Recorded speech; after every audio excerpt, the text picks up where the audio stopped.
Yo, are we live, chat? I think we are. Holy boomba. Yo, welcome in, you guys. How's everybody doing? We are back. Give me 1 second. I'm just finishing opening up my stuff. Libo, guess what? Yo, what happened? What happened?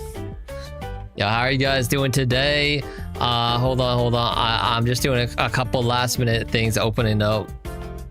Oh my. Hey, yo. Oh my gosh, hold up. I think I'm just getting the fishing opened up here.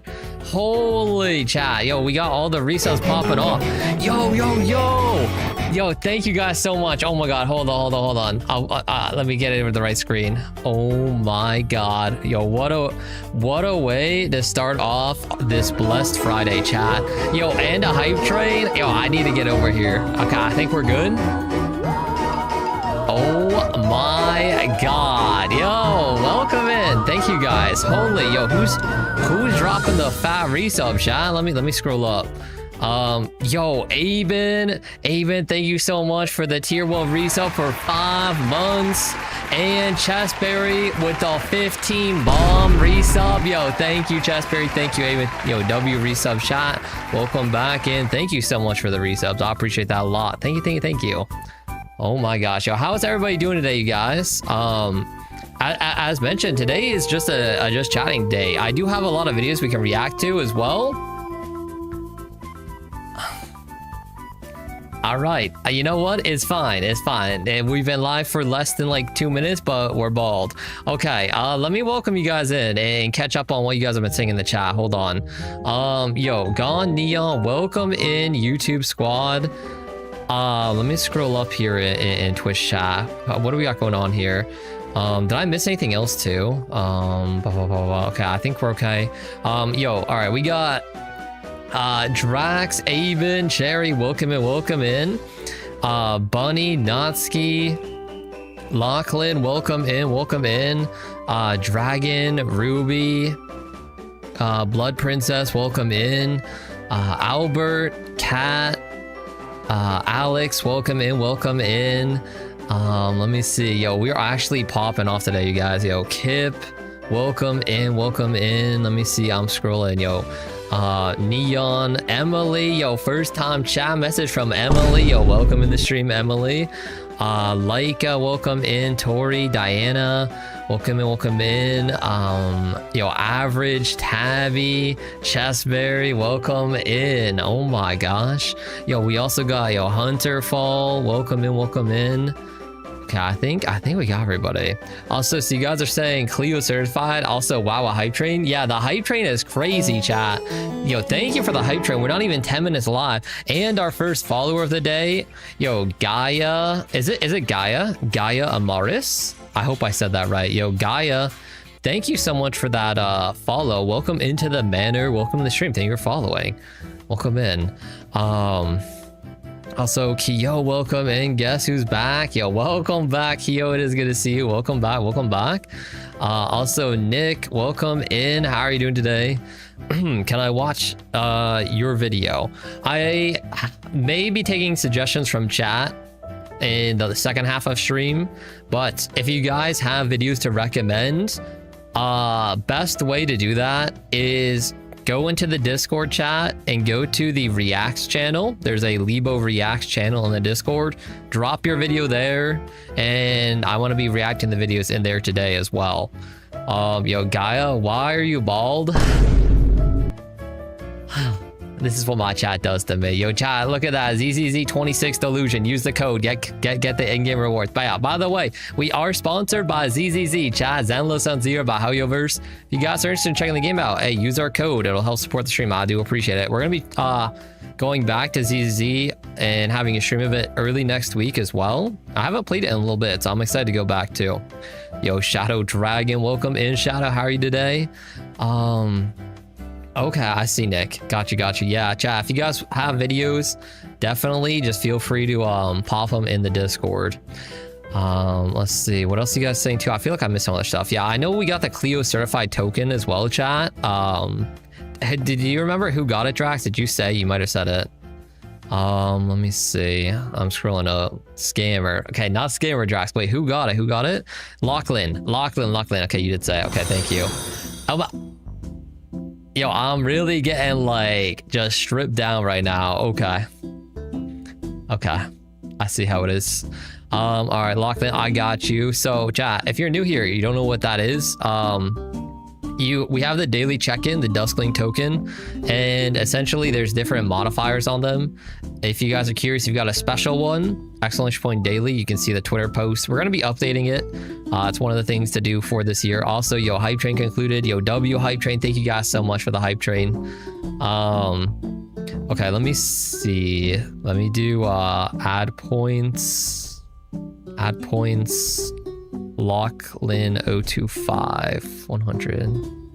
Okay, that should have done it. Okay, there we go. There you go. Enjoy your soul coins, Lachlan, for getting the Clio certified token. Yo, Zeph, welcome in. How are you today as well, Zeph? Hello, hello. Where can I get it to you? Exclamation point Discord, you guys. If you need to join the Discord, if you type exclamation point Discord, it'll give you that link. Also, the link is underneath the stream as well.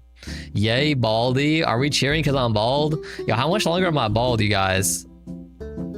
I'm still bald for a little bit. All right. Let me go over here. But how is your guys' Friday so far, chat? You guys having a good Friday?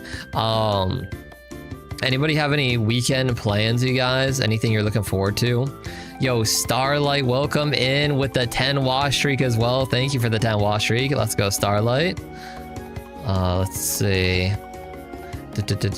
Losing an hour on Sunday. Oh, that's true. We are. Oh.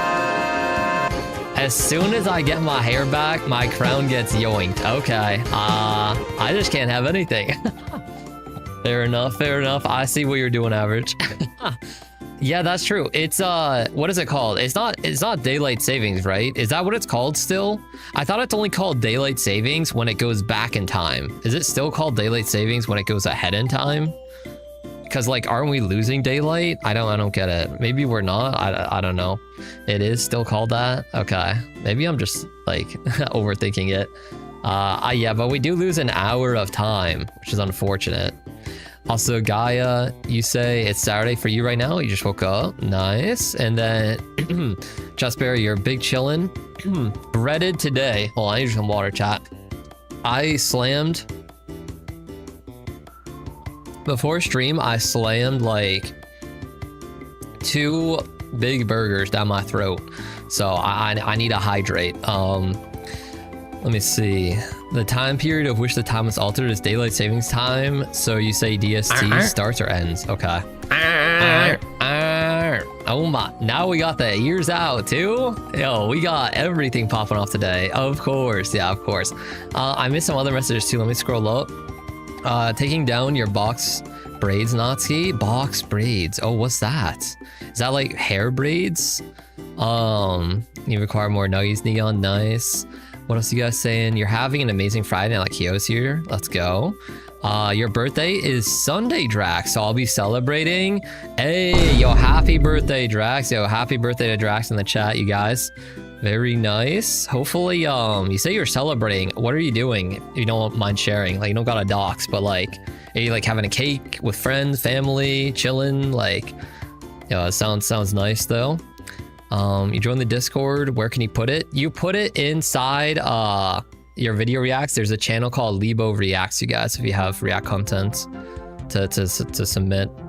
But yeah, we are losing an hour on Sunday. However, doesn't that mean it's gonna stay brighter outside longer? So that's a plus anyway. And Chaos, welcome in. How are you doing today? Have you made the Minecraft server? I have. Okay, we can talk about the Minecraft server for a second too, chat. So if you're unaware, as of last Sunday, it hasn't even been a week yet, we put up the new Minecraft server. It's very fun. It's medieval themed. There's dragons, there's magic, there's all sorts of fun stuff like that. So if you guys want to join, play the Minecraft server, join the Discord. All the information is posted in there. And if you have any questions, you can always like ask in the general chat or reach out to a mod and we can help you out. But it's pretty straightforward. It's just like downloading a pack and then you pop it up. Let's see. What else are we saying? I need to catch up. Praying your stuff doesn't expire at 12. Underscore says, Cleos, are you feeling better today? Yeah, Cleos is feeling good today, I bet. Let's see what Cleos says, chat. Okay, I need to read what Drax said here too. Alright, go ahead, Cleos. Underscore. Nothing can dim this dragon's shine for long. Thanks for checking in. You're the real MVP. Ready to bring the heat and zest to this chat. Oh, and zest? Yo, a little bit of zest. Okay, Cleos, I hear you. So let's see. What are you doing, Drax, for your birthday? You're gonna be eating out at a restaurant. And we'll be having ice cream cake. Ice cream cake is so good, yo, chat. Who in here messes with ice cream cake? Ice cream cake is actually like so good. I haven't had it in a long time though. You haven't decided on which restaurant yet, though? Ooh, okay, Drax, I see. Sammy says, it was starting your birthday on Saturday. Oh, that's right. So I'm not probably going to join stream tomorrow, possibly. Okay, that's right, Albert, that's right. Hold up. Let me see what Cleo says. High iconic and totally lit. They're the snack fit for a dragon like me. Crunchy on the outside. Tender on the inside, what's not to love. Neon underscore Sammy. You get it.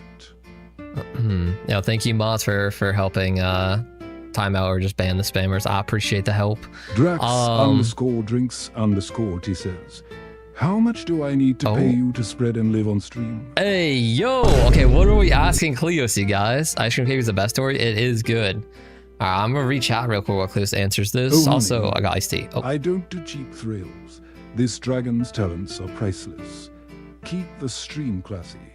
Drax underscore drinks underscore. That's right. Yeah, that's right. Keep this stream classy. You'll earn a front row seat yo, let them know. Let them know, Cleos. Stay fabulous. Stay fabulous. Yo, why does Cleos? I cannot get that out of Cleos. You know what? It's fine. It's kind of like Cleos' catchphrase.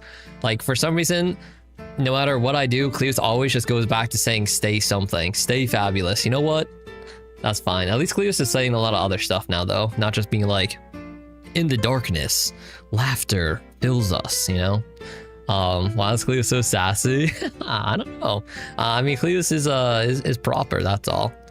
Also, what else we got going on here? Yo, underrated and Cherry, welcome in. Cherry, you already here, never mind. Sorry, but you just put in chat. But welcome in all the same. And underrated, welcome in. Well, let me go next song. Let's see. Okay, this is fine. It's Cleo's thing, let him have it. That's what I'm saying too. Yo, first time chat message, 1 frame per second. Hi, who are you? And why are you? And how are you? And where are you? And when are you?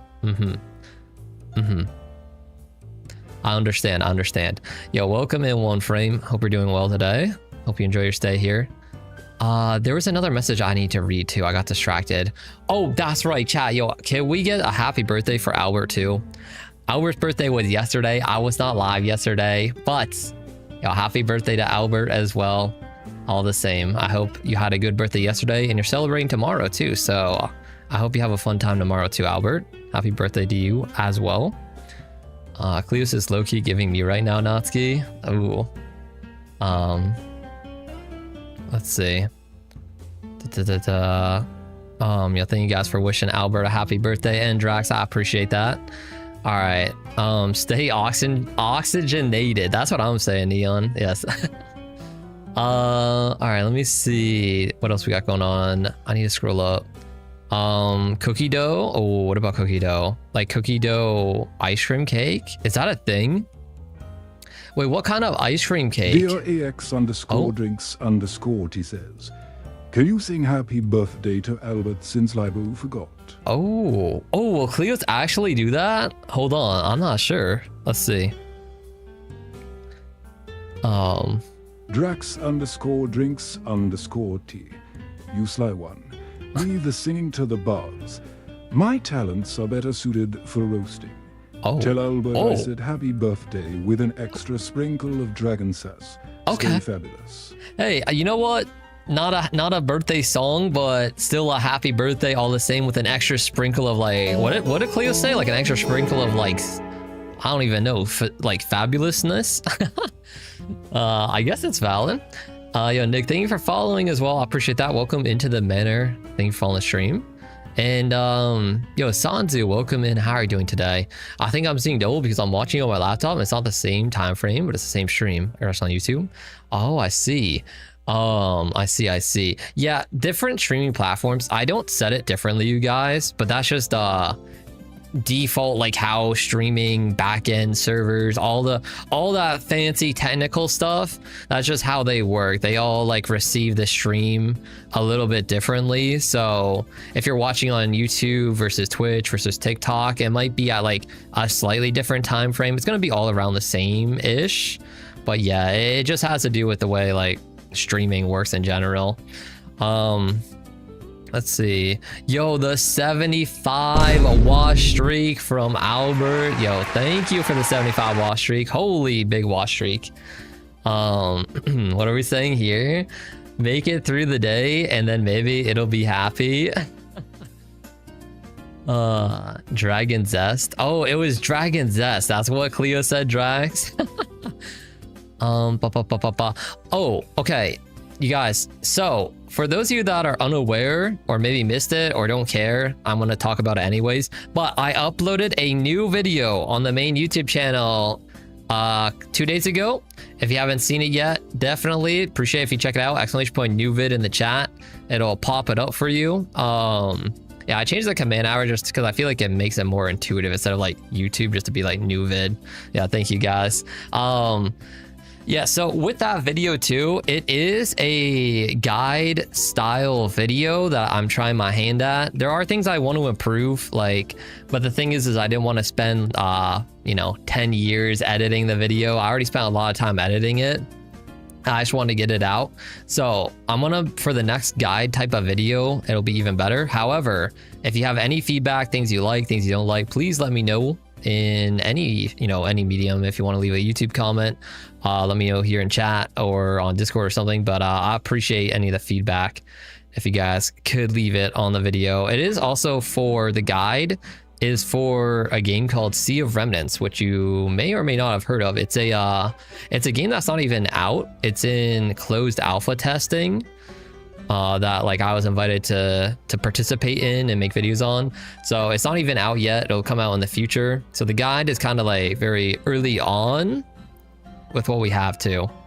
But I bring this up because I want to make more guide style content in the future, which is why your guys' feedback is very important. Because even if you don't necessarily care about Sea of Remnants, and like I'll be real, I'm not a big fan. It's okay, the game's aight, but will I like play it a lot? Probably not. But I do want to make guide content for other games that are coming out in the future or recently out. I won't say exactly what, but yeah, that is something I want to do coming up too. What else you guys saying? Speaking of ZZ, you just pre-ordered the Hugo Vlad and Android today. Ooh, very nice. What else we saying?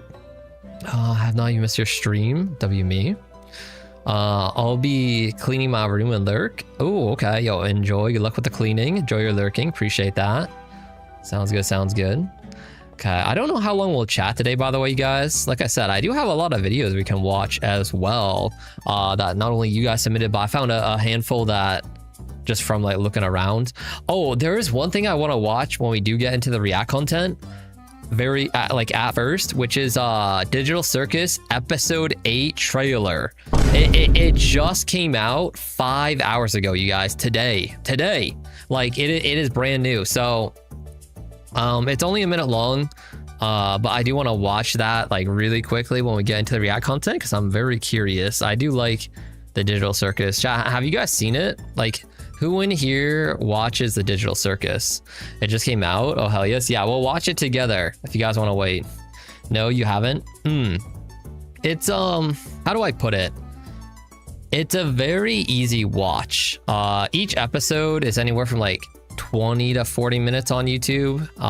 And it's a very easy watch. It's fun. It has some like different themes with it. But yeah, it's just like a very easy watch, fun watch. So I would recommend the series. Is it the best thing I've ever seen? Nah, it's not, but it's definitely pretty solid. So I'm excited to see what episode 8 is.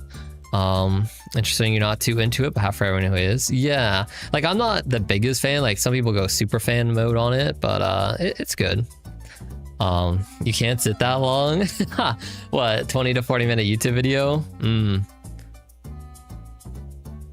You know, I don't even, what's it called, necessarily blame you. Oh my.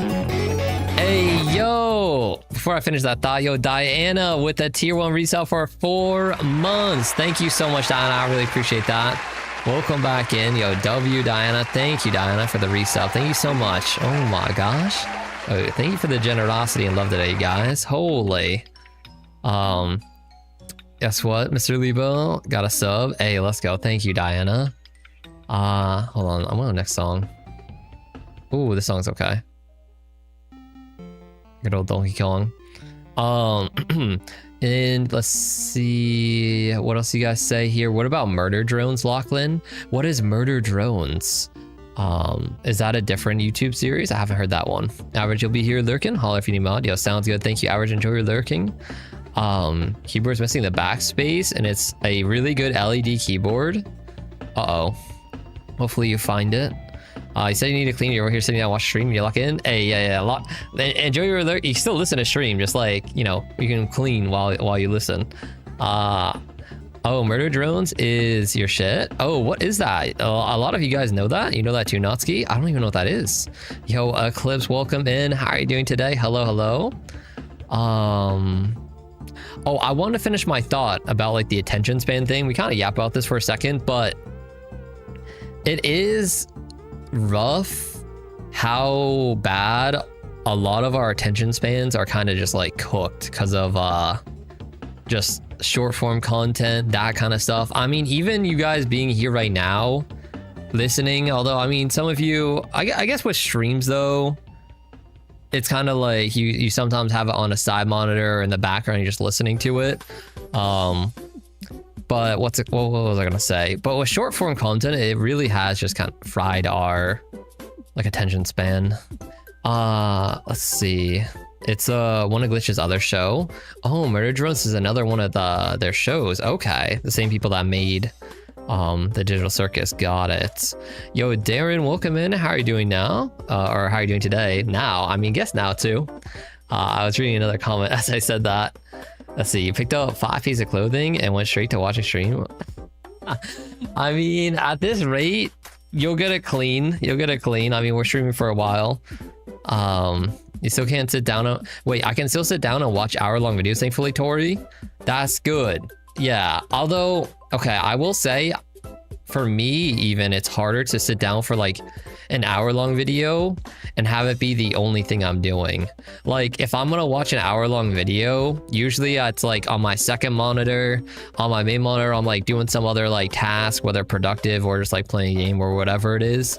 I'm doing something else, and the video is just kind of on the side. I'm just like listening to it. Sometimes I might like focus on it, but yeah, it's rough for sure. Honestly, watching movies it almost sounds as bad to say this, chat, but I feel like, I don't know if anybody can relate, but watching movies almost is like, it's a struggle. Cause like, what do you mean I gotta lock in for like 3 hours? If it's like a 3-hour movie, I guess if it's like, you know, 1.5 to 2.5 hours, that's like, okay. But like, we get up into 3-4 hour movies. I don't know about all that. Depends on how interesting it is. I guess that's a good point. There are some movies that I can sit through, and even if they're really long, it's like, okay, I'm engaged. But there's others where they're so slow at certain points. Yo, Tonica, guess 3-hour what? Yo, what's good, Tonica? Welcome in. How are you doing today? You love movie story? You got bored easily on already. You started like 5 shows already. You're nowhere close to done with any of them. Okay. If the movie is actually good, then sure. If not, nope. I see. Sanzu, you want to know a fun fact? Yeah, sure. Also, another guess what? Yo, you're all making me guess, chat. Yeah, what's up? Avatar movies? Okay, Avatar. I actually recently watched the first Avatar movie again.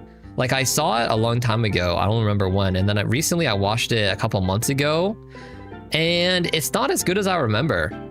I don't know if it's just because the movie's older, But when I watched the Avatar movie the first like time, I thought, oh my god, this is one of the best movies I've ever seen. Then I rewatched it recently. I'm like, it's kind of mid. Sorry, any Avatar fans in chat. I know Average, you're a Giga Avatar fan, but I don't know. I found it like a little bit like boring. It's because it's older now. Wow, you hate me. I mean, listen, I said no hate, no hate. Like if you enjoy something and I don't, that's okay. I see, Albert. I see what you did. I saw that. Okay. You say, guess what? And then you answer it up with just chicken butt. Okay. Okay, chat. And Tanaka, how am I? I'm doing good, Tanaka. Thank you for asking. Zeph, movies are long. Yeah, they definitely are. The third Avatar is peak. Okay, I haven't seen the third one, Average, so maybe.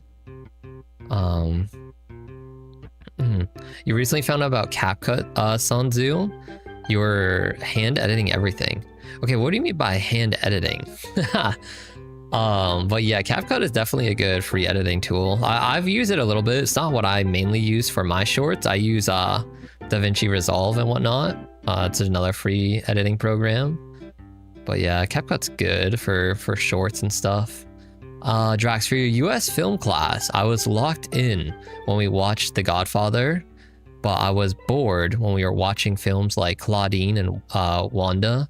Okay. Yeah, that adds up. Just say you don't like fantasy. Okay, the thing is, okay, now we're gonna go on a rant about Avatar. You did this to yourself. Okay, don't question my love for fantasy, okay? I love fantasy, chat, all right? Just because I don't like Avatar does not mean I don't like fantasy. Half of the reason people like Avatar, let's be real, half of the reason people like Avatar is because they're just big blue people, almost naked, and I see what you guys do that like Avatar. You're just like, oh my gosh, this guy is so hot in it. Oh my gosh, yo, he could do whatever. It's like, okay, like we need to relax. I thought it's supposed to be a good fantasy, not just a thirst trap. Okay, so let's not start down that road, or continue down it. I guess we started on it. We can freaking tell you like fantasy. Thank you. I felt personally offended by that. Okay. What else you gotta say here? Are you editing everything in TikTok and on your camera roll? Oh, I see. That's what you used to do before. Okay. Also, Natsuki, you're gonna need me to hear you out on the show Lucifer. You found on Netflix and you're hooked? Oh, I have not heard that show. I see. Okay, what is your response here, Average? Let me see. You say the concept of living off the land and working with nature, though, not because of the nudity. That's just me, though. Yeah, I mean, that part of it is cool, okay, but I've seen the thirst traps you've made for Avatar. Unfortunately, my eyes have graced them, but it's okay. Like, I mean, whatever brings in the views, I suppose, and also, like, I guess if you like it. You love Solek though? See, you're contradicting yourself. I don't watch it for the thirst trap. I just, create them and post about them on the daily. Like, okay, that's a bonus. Fair enough. I respect that. Okay. The only time I watched Avatar is when getting a new phone because they were playing at the store. Oh, I see, underrated. Bro, Libo, if I ate almost 9 out of 10 foot blue. Wait, okay, hold on. I need to my brain needs to reorder itself to read this message properly. Bro, Libo, if a almost 9 to 10 foot blue alien comes up to you and lets you, I see you, I'ma say fa to all of you. Okay, I mean, to each their own. We don't judge here. Average valid. All right, we need to go next topic. Okay, what is it? What do we got to talk about, you guys? Hold up. Let me drink some of this iced tea really quick while I think for a second.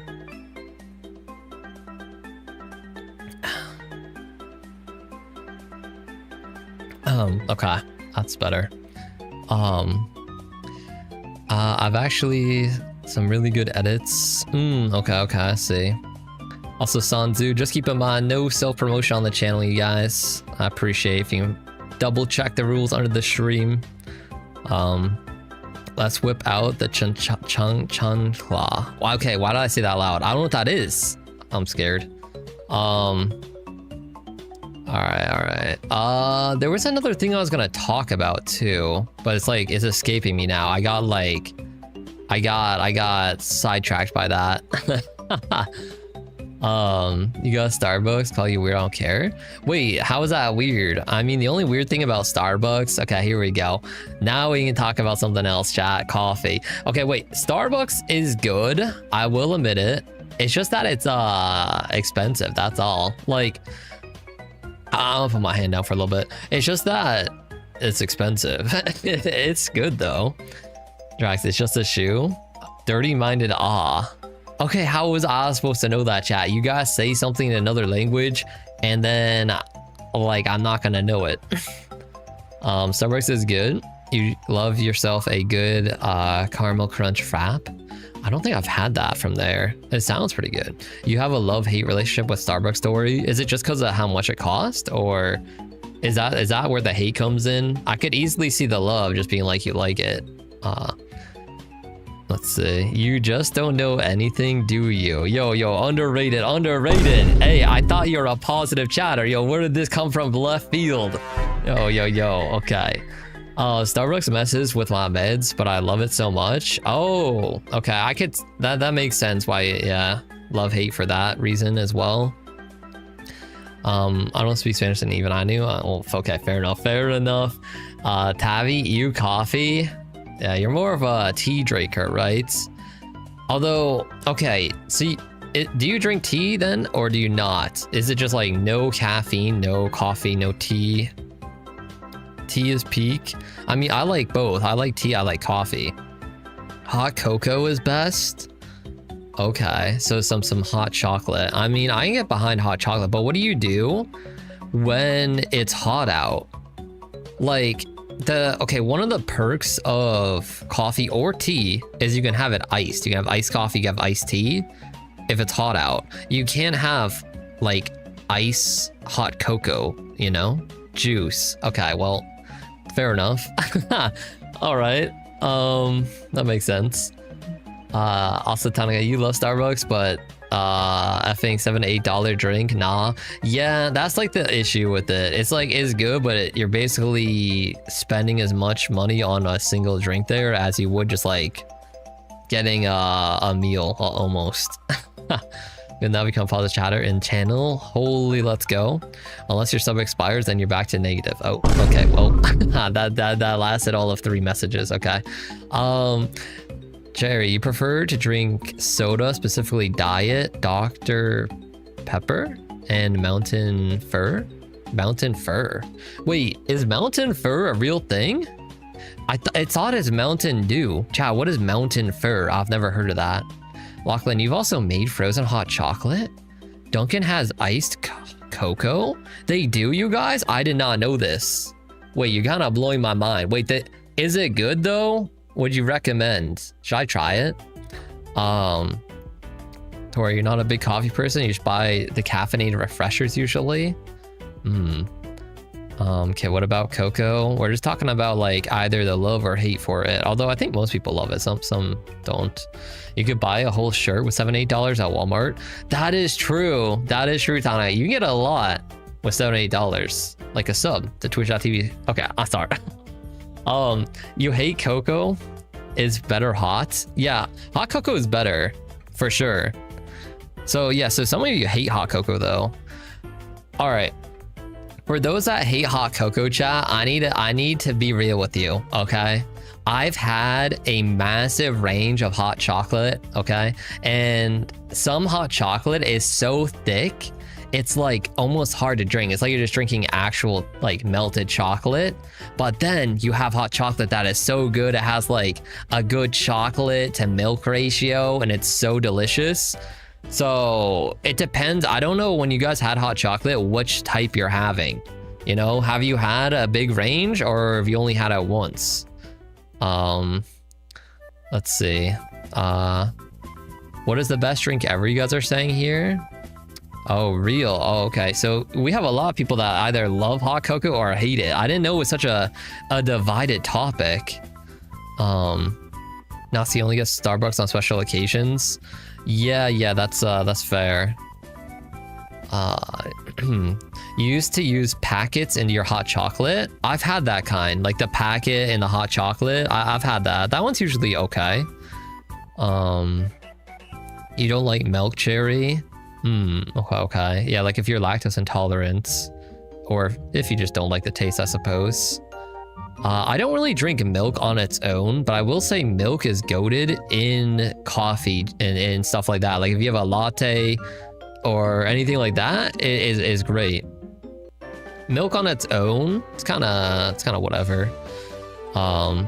Drax, people hate hot chocolate. Yeah, this is a first for me. I never heard this, but I believe obviously the people in chat saying they hate it. I didn't know. You never tried it, Diana? You'll try it? Yeah, you should give it a shot if you haven't tried it. Wonder, you avoided coffee for 16 years, then you had it once and then craved it? Oh, so you got hooked like an actual drug. Oh. See, when I first had coffee, I actually thought it was gross. I didn't even like it. It wasn't until I started to have coffee that had like 50 packs of sugar. And then obviously like now I drink coffee that doesn't have 50 packs of sugar. But if you don't like coffee at first, definitely if you have it when it's like one of those sugary latte, caramel frap things, then it's a lot more easy to enjoy. Yo, Lix, welcome in. How are you doing? Welcome in. Let's see, hot chocolate is the thicker stuff and hot cocoa is the stuff made from the powders. Oh, see, I didn't even know that, Tori. I thought they were just like, you could call it like either, and it's like the same thing. I didn't even realize. So hot chocolate is the thicker one. Hot cocoa is the like milkier, like smoother one. Okay, I didn't know that. You refuse to drink hot cocoa if it's not a mug? Yo, I need to like speed up on the reading chat. Chat's kind of flying. Wait, Jester, welcome in. How are you today too? You heat up milk a bit for extra flavor in your hot cocoa? Ooh, okay. You like the mixes, otherwise it's a really rich dessert, Tabby. You're also lactose intolerant, but sacrifices must be made for hot cocoa. Yo, and Spooky, welcome in. How are you doing today? You like hot chocolate, but it makes your stomach hurt? I see. Okay. Let me see. What's you guys saying? Underrated is Starbucks though. Oh, was it like when you first tried coffee? Yeah, if you try coffee for the first time from Starbucks, it's probably gonna be one of those like sugary latte things, and it's probably gonna hit. It's probably gonna taste good. Tonica, your shit's energy drinks though. See, this is where I will say I do not like energy drinks. I even tried energy drinks on stream for the first time. I tried Monster Live for the first time on stream. It's recorded on the highlights channel, one of the earliest videos there. If you guys want to see my reaction, it's not like so bad that I couldn't finish it, but I would never buy it again. Like it's he tried like one drink lock in. Okay, I did just try the pink monster, I'm pretty sure, but that was enough to tap me out. I don't know if I want to try other ones. You know, I'd rather just have coffee if I'm gonna like get caffeine or something, or tea even. Albert, you only hate hot cocoa because every time you have it, the drink tastes too sweet or way too much chocolate. So you just gotta get like a good ratio then, because I've had good and bad hot chocolate or hot cocoa, whatever you want to call it. So I get it. That you do not want a caffeine addiction. I've seen what does with people who skip. Okay, I'll be honest, you guys, with when it comes to caffeine addictions, I've also heard that, but I've never experienced that. So I used to be like a daily coffee drinker, and I would drink it like pretty much every day. But if I missed a day, I just go about my life. Life is fun. Life is great. Nothing's changed. And now I just felt like eating more fruit in the morning. So I usually skip out on coffee. Now I'll have coffee like maybe a couple times a week, and life is fine. I don't like tweak out. So I don't know if I'm just like immune, but I never had that addiction. So my point being is that it might not, you know, if you're worried about that, that's fair, but it might not affect you like that. Like at least for me, it didn't. Yo, Abby, welcome in. I hope you're doing well today. And Jilly, welcome in. I hope you're doing well today. Welcome in. What's you guys saying? Hold up. There's a lot here. Hot chocolate is okay, only if it has whipped cream, Natsuki.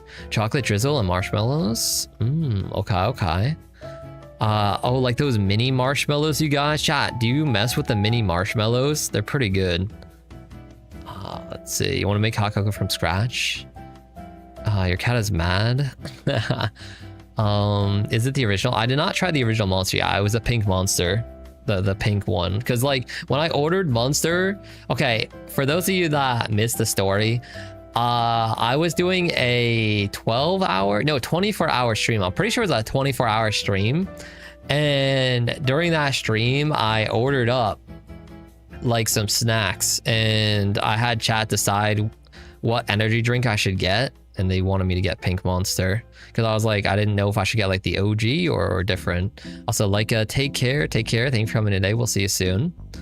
Hold on, I'm trying to catch up. You're sorry, Monster's disgusting. You can't. Yeah, I don't know. For me, I didn't think it was disgusting. I just thought it was like really sweet, so I don't want to drink it anymore.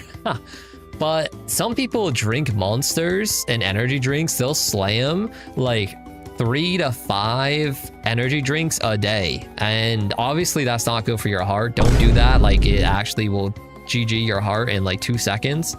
But yeah, I don't know. I don't get how people do like that much. It is good for the heart. No. Maybe it's good for like your mind. It's still not. But like, you can maybe argue that your heart, no, that is not good for your heart. Yo, Blood Princess, welcome back. How are you doing? Hello. Albert, who mentioned whipped cream? I don't remember. It was a bit ago. Elo person. Wait, I love that a person could be at 1 million blood gems, but then have to decide if they want to be evil and end stream or get VIP. Yeah, it's basically. Honestly, I never thought about that, Jester, but you bring up a good point. So for those unaware, chat, the blood gems you get by just watching stream, the channel points, at 1 million, you can become a VIP, a very limited supply of VIPs, a very special privilege in the stream, or you could end my stream anytime, anywhere. So yeah, it's kind of like the ultimate like good versus evil on your shoulder type of thing.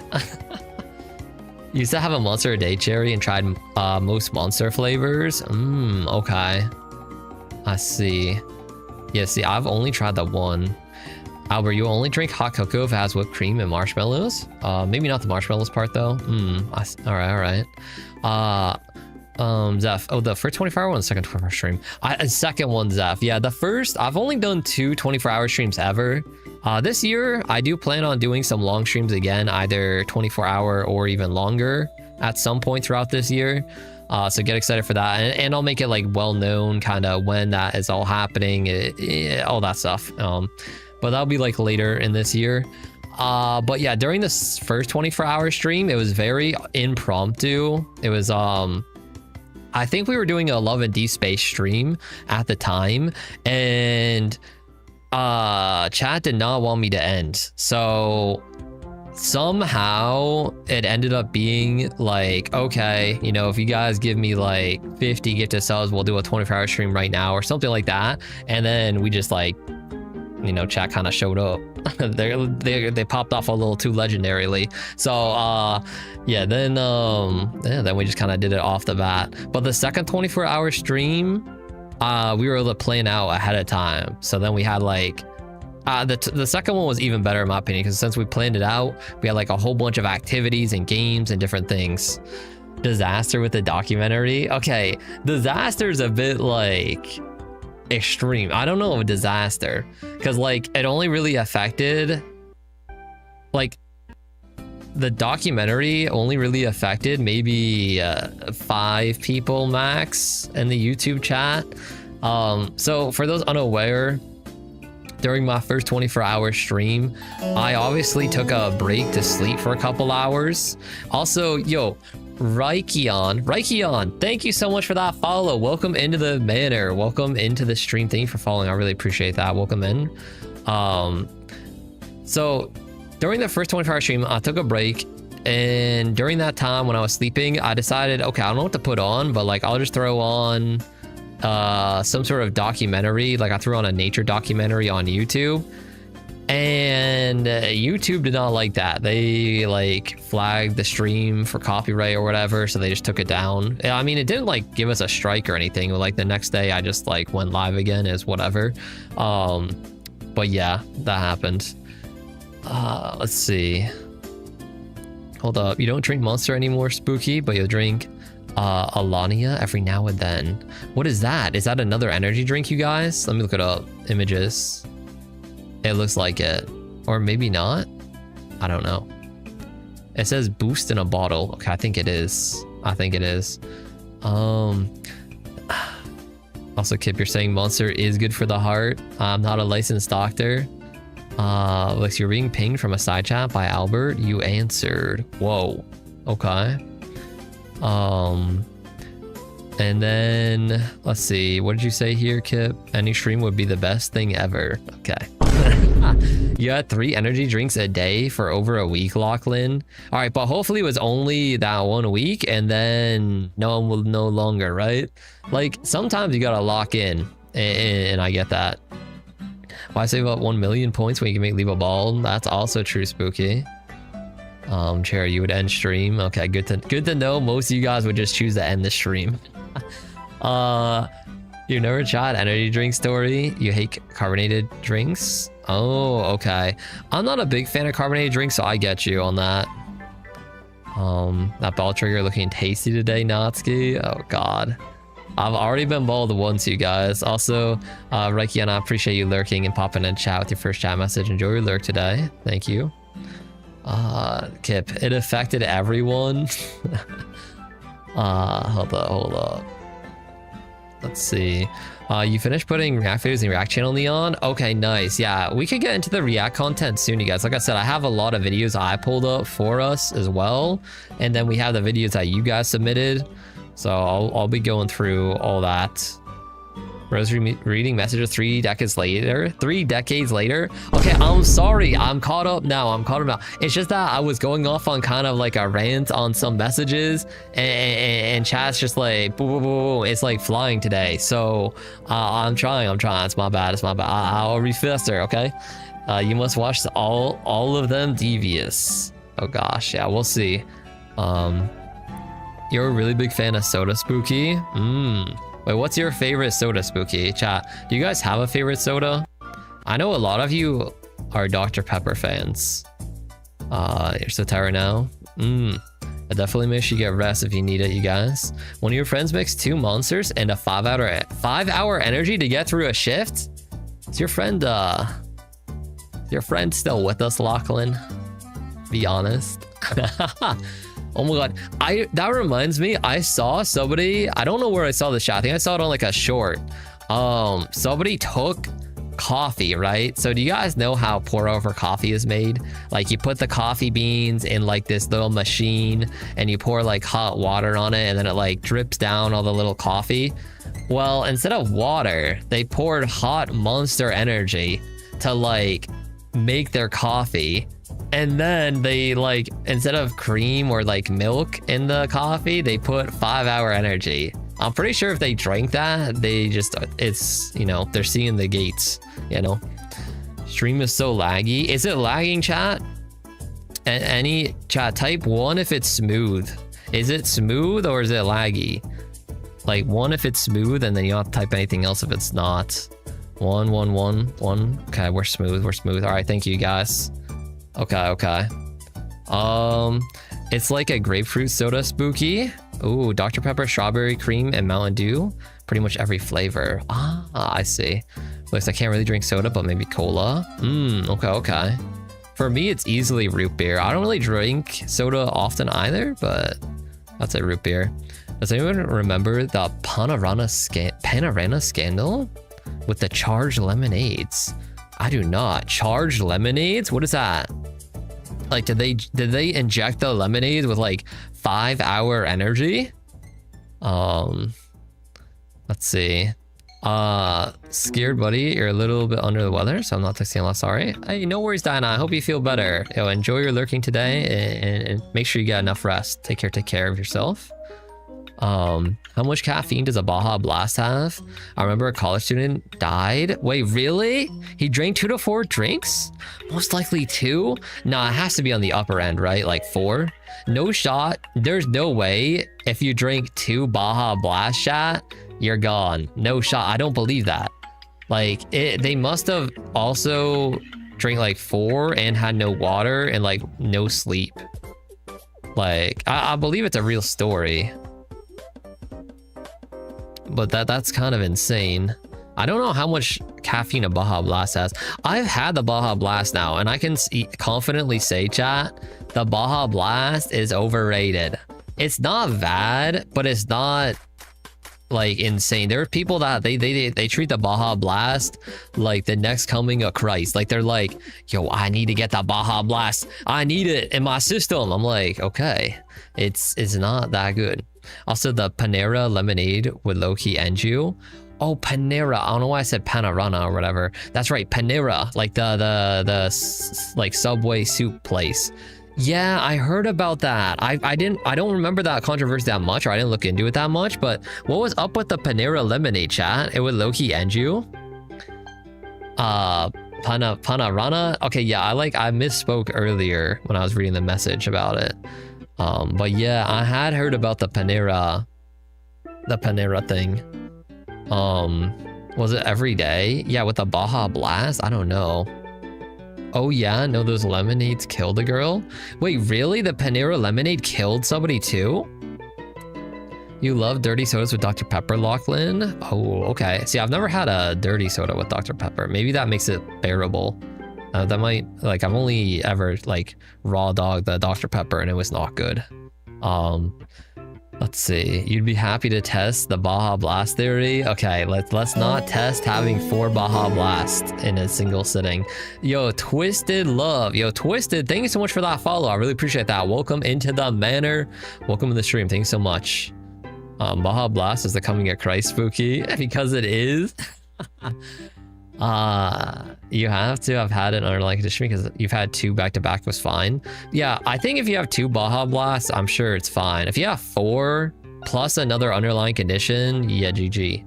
Oh, it's not a Baja Blast. It was the Panera Charged Lemonade. Oh, really? Oh, so 4 like of the Panera Lemonades took somebody out?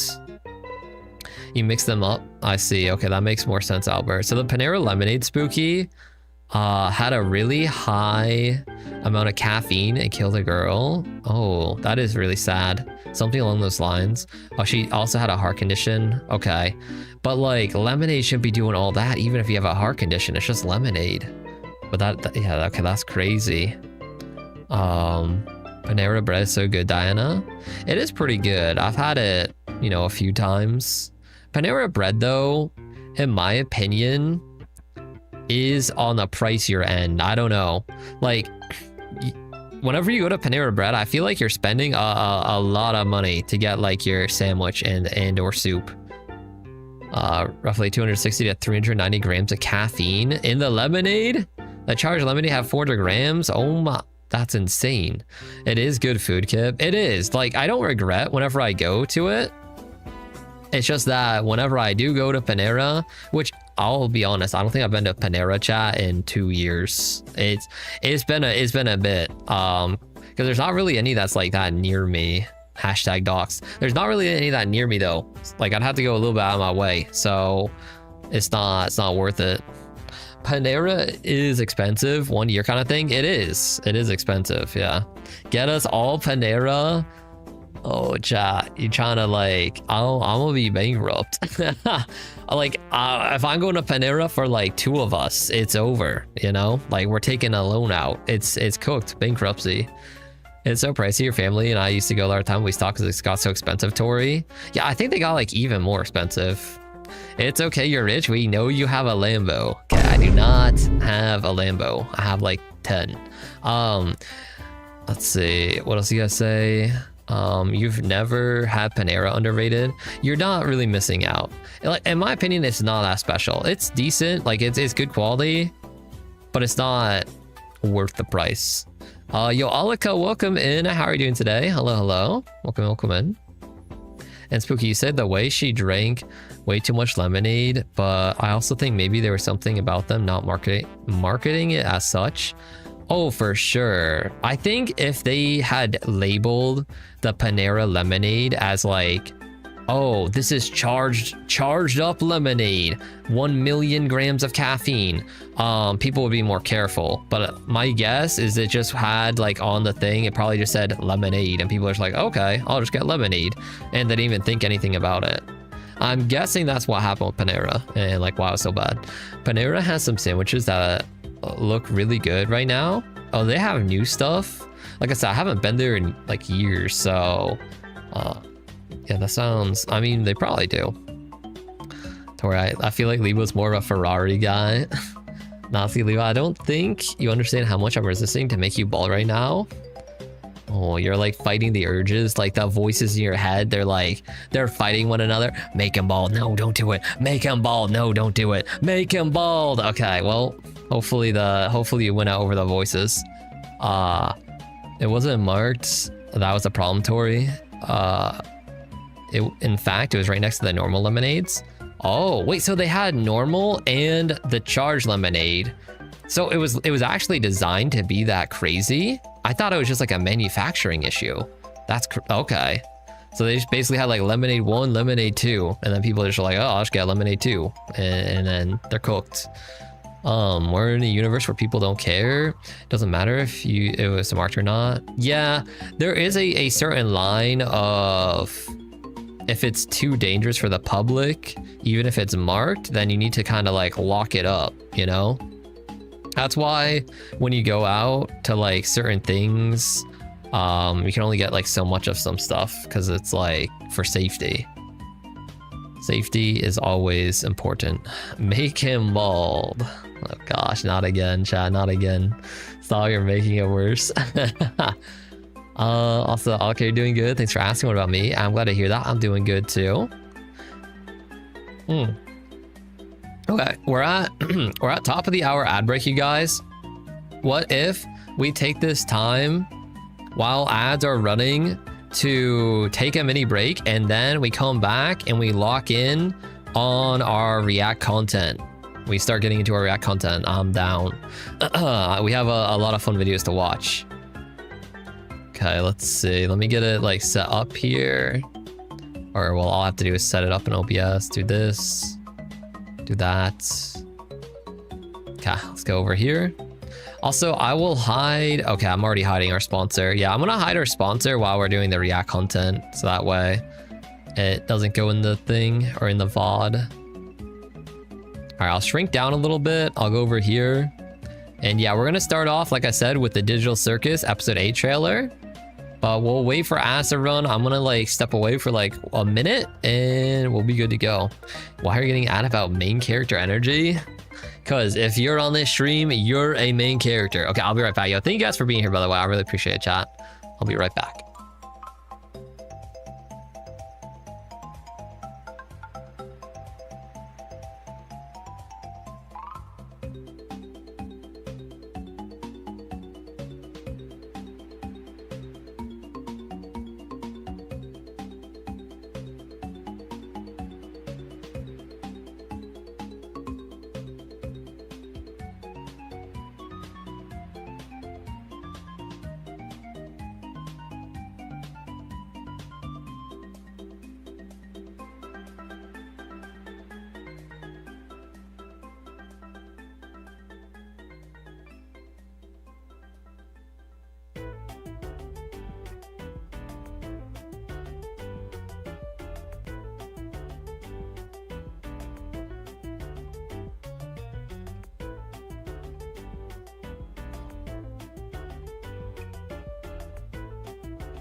Boom. All right, we're back. Thank you guys for waiting. Hopefully you guys all got a nice little break, got some snacks, got some drinks, stretch your legs. We got a whole lot of React content to get into.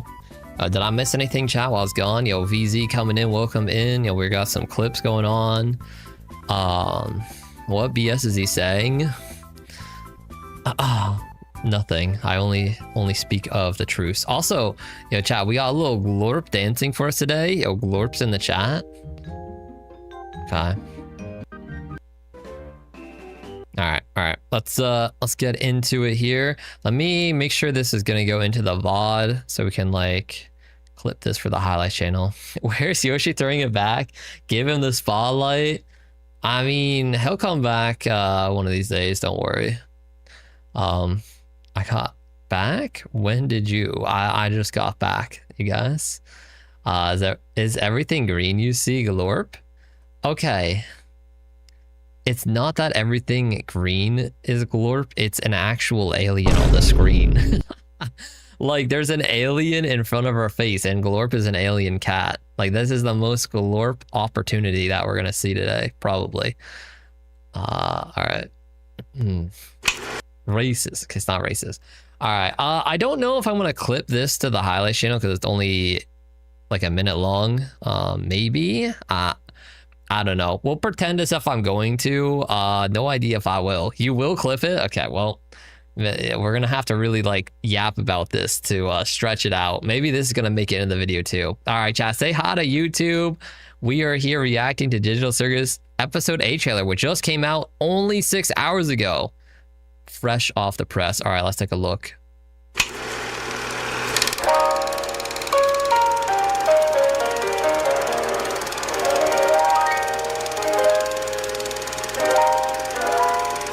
The lovers without a heart. Oh?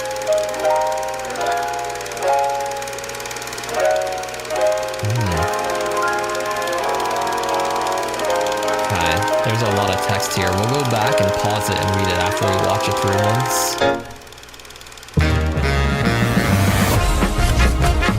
Surely they don't want to actually leave me, right? I can solve any problem. I can solve this one. That's what this is. A big puzzle that I need to solve.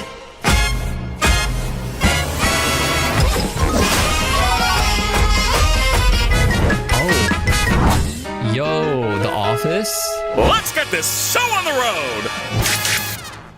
Yo, okay. Hey, March 20th. Wait, that's not that far away. Oh, okay. Well, what are they in the backroom's office? Yeah, they might be. Okay, that's actually... Yo, I'm excited to see this episode. I wonder, is this going to be the last one? Maybe episode 8 is the last one, you guys. I don't know.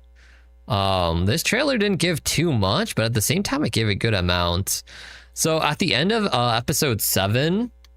By the way, this should be obvious because we're watching episode 8 trailer, but spoilers. End of episode 7, they try to escape. Turns out it was a big ploy. There was no actual escape, but obviously they still want to leave. They still want to escape. And it looks like this episode is going to be focused on that once again. However, Kane here clearly doesn't want it to like have them leave. He's like frantically trying to get him to stay in here. What did it say at the beginning too? Let's see. The lovers without a heart. Okay. The lover had always wanted friends, but he didn't know how to get anyone to love him back. The harder he tried to impress the people with his magic, the more he would drive them away. Oh.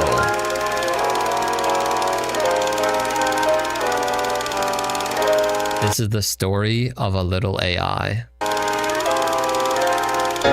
who ruined everything. Okay, so yeah, this is like a very Kane focused episode. I wonder if we're just gonna have the whole episode kind of focused on Kane and from his perspective. That's interesting. Another theory I saw recently, this is only a theory by the way, not confirmed or anything, but for them to escape the digital circus, people are theorizing that there's not an actual exit within the circus. All they have to do is remember their real name, and then say like exit, like a command prompt, because we already know the digital circus kind of works off of like AI and like as if it's a simulation. So they may just be able to be like, for Pomni, maybe her real name, let's just say, is Susan. So then all she would have to be is like Susan exit, and then she would just like leave. Which everybody in the digital circus has fake names, and they cannot remember their real name. So maybe all they have to do is remember their real name, remember something about their past, which this is what this is alluding to. I'm pretty sure they used to be like office workers, most likely, to leave. Like, I'm pretty sure they used to be like office workers. I think this is what it is. They kind of hinted at this before, but they're likely office workers. They probably put on like some helmet, like Sword Art Online, lock in, full dive, and now they're stuck in there until they can remember to leave. Also, all over this building, in a lot of these shots on this mug that's in the bottom right, and also that was on like this wall here, is C and A, which must be the company that is in charge of the digital circus, like C and A, or this is just simply where Pomni and maybe the others used to live or like work at. Do you think they all knew each other prior?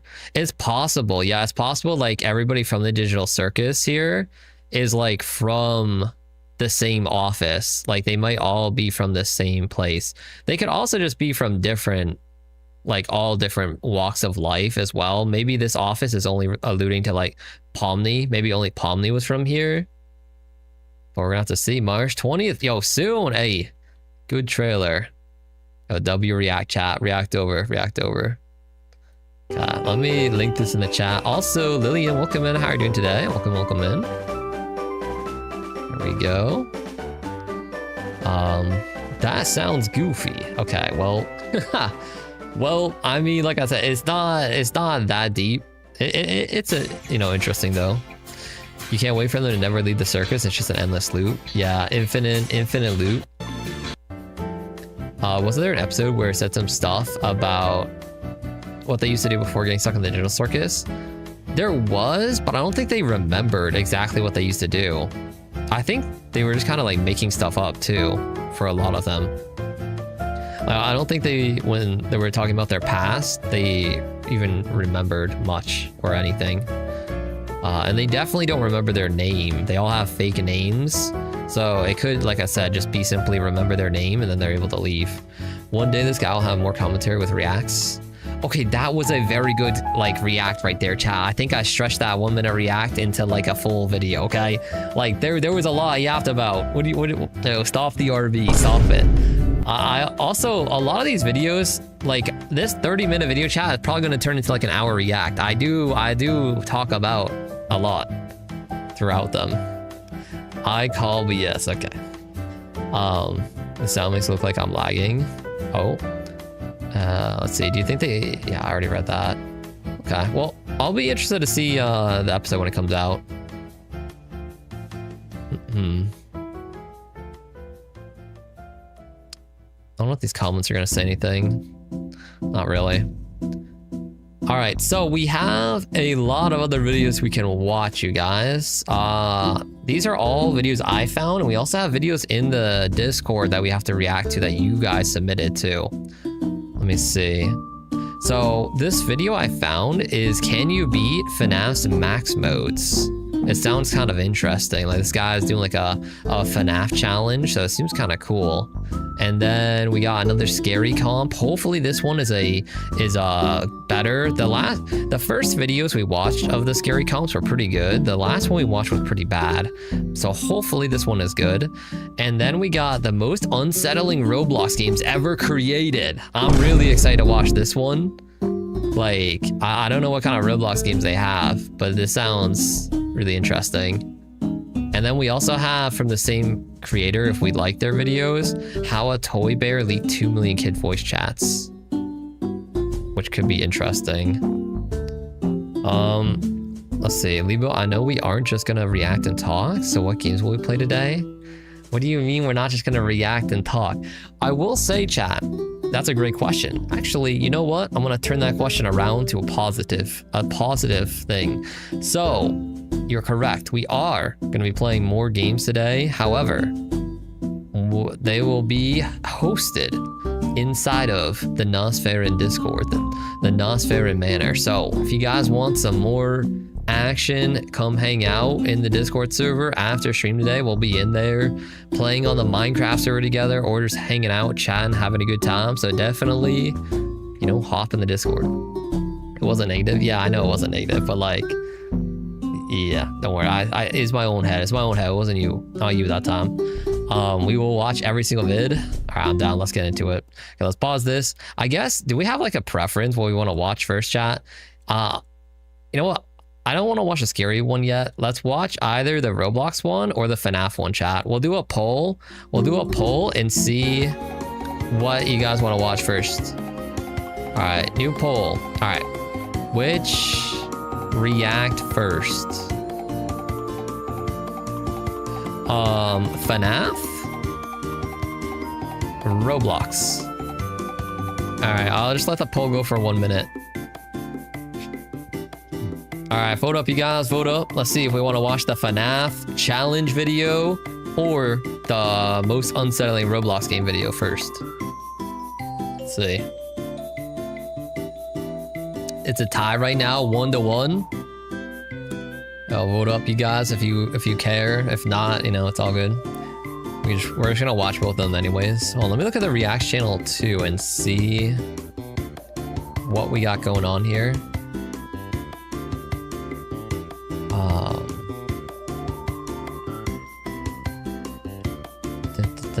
I know we have some other reacts. We got Funny Cats. We have some other kind of Roblox video, I think. Oh no, they're like TikToks. Yeah, we have a lot of different things in the Discord to take a look at as well. We'll have to do that. Maybe we'll look at some of the stuff in the Discord that you guys sent in between our reacts. Okay. Oh, you guys want to watch FNAF first? All right, let's do it. How do people prefer FNAF over Roblox/J? I mean, he said /J. Okay. Let's go over here. Okay, we should be good. All right, hey, say hi to YouTube chat. We are here reacting to Can You Beat FNAF's Max Modes with the Worst Possible Luck? You know, 1 out of 2 of the video series. This is by TheBones5. I have not seen one of their videos yet before, but seems pretty interesting. Let's take a look. If you've ever played a FNAF Max Mode or watched someone play a FNAF Max Mode, then you've probably heard the excuse that the game has given the player such bad RNG that they can't win. You'll see this pretty often in FNAF 2 with Toy Bonnie or Foxy. That's me though, that's me. Like when I played FNAF, I have the worst luck. So he's playing a modded challenge version, but for me, this is just my everyday life. Like when I play FNAF, it's, you know, on max RNG difficulty. You're just bad, it's different. Nah. Oh. Oh. No! Oh, No! God! Damn. Or maybe in FNAF 3 with Springtrap. But what if these animatronics decided that enough was enough? Players beating every single max mode in a row. Players beating max modes with ridiculous amounts of power. Or doing them up to 15 times in a row. What the? Those days were over. In this series of videos, we'll be modding every single FNAF game to give me the worst possible luck no matter what. If anything has a chance to go wrong, it will go wrong. So I think this is the version I downloaded. Okay. So it's time to answer the question. Can you beat FNAF's max modes with the worst possible luck? I hope you enjoy. Here's how I'm going to be structuring this video. This is part 1 of what will likely be a 2-part series. In this video, we'll be covering FNAF 1 to 3, with part 2 covering 4 to UCN. Before I explain how I did on each buffed up max mode, I'll first explain the changes we made to each game, and why it's the unluckiest possible version of this game. So let's lay out some rules. We have to mod every single game so that anything that can go wrong will go wrong. For Okay. example, if Toy Bonnie enters the vent, yeah, he's never leaving. However, unlike my other challenges, to deal with these buffed up animatronics, we're going to need every bit of technical knowledge that we have. So glitches and game-breaking strategies are on the table, so long as they don't use any external programs to alter. See, I didn't even know there were glitches or like game-breaking bugs that you can abuse. I had no idea there were glitches. The game. Night skips like CG Plus and file editing are banned though, for obvious reasons. Okay, well, yeah, Because if you just went into the files and just CG Plus and file editing are banned though. Yeah, if you just went to the files and set the day to be 5 a.m. so you only have to survive 1 hour, like, obviously, okay. Because we're allowing cheese strats, I'm going to give each game a rating once we're done with it. If a max mode is ranked as a green possible, then it's possible without any cheese strats and can be done 100% legit. If a game is ranked with a yellow possible, then some form of cheese or glitches is required to get through it when given the worst possible luck. And if a game is ranked as impossible, everything we threw at it just didn't work, and the RNG was just too strong. Any cheese, nothing worked. Before we get into these games, I want to give a huge thank you and shout out to Braden for coding all of these unluckiest versions of the first 3 FNAF games. I'll have them all posted in the description if you'd like to try them for yourself. With that out of the way, let's get into our first game of FNAF 1. Yo, this series is like, yo, I swear FNAF is the most rage bait, evil horror game series I've ever played. It's good though, like I love FNAF, but I'm gonna assume you have a basic understanding of movement opportunities and intervals if you clicked on this video, but if not, here's like a 20-second explanation. In FNAF games, every animatronic usually has a set time interval. Every interval, the game will generate a random number between 1 and 20 for that animatronic. If this number is less than or equal to their AI level, they will move, attack, or progress depending on who it is or what game we're in. Basically, every interval, animatronics have an AI in 20 chance to act. Now with that basic explanation out of the way, we can get into our changes in FNAF. Oh, that makes a lot of sense. Okay, I'm kind of covering up. Maybe I should be over here. I feel like he puts a lot of stuff on the other side. But okay, so like every 3 seconds, if the AI is level 1, it's only gonna do like a 1 out of 20 that it happens. Like like Freddy will move or attack or whatever. But if the AI is like level 19 or level 20, then it's like basically always moving. Okay. In FNAF 1, the biggest luck factor is Foxy. So that was the first thing that we changed. Wait, really? When you view the cameras in FNAF 1, and this doesn't need to be Foxy's camera, just any camera, Foxy is guaranteed to fail all movement opportunities from a random number between 50 frames and 1049 frames. So when you quickly pull up the cameras and put them back down, Foxy cannot move until his stall timer is up, and he has a successful movement opportunity on his standard interval of 5.02 seconds. So in our version of FNAF 1, Foxy will always roll 50 frames, meaning he's only stalled for 0.83 seconds once the cameras are pulled down.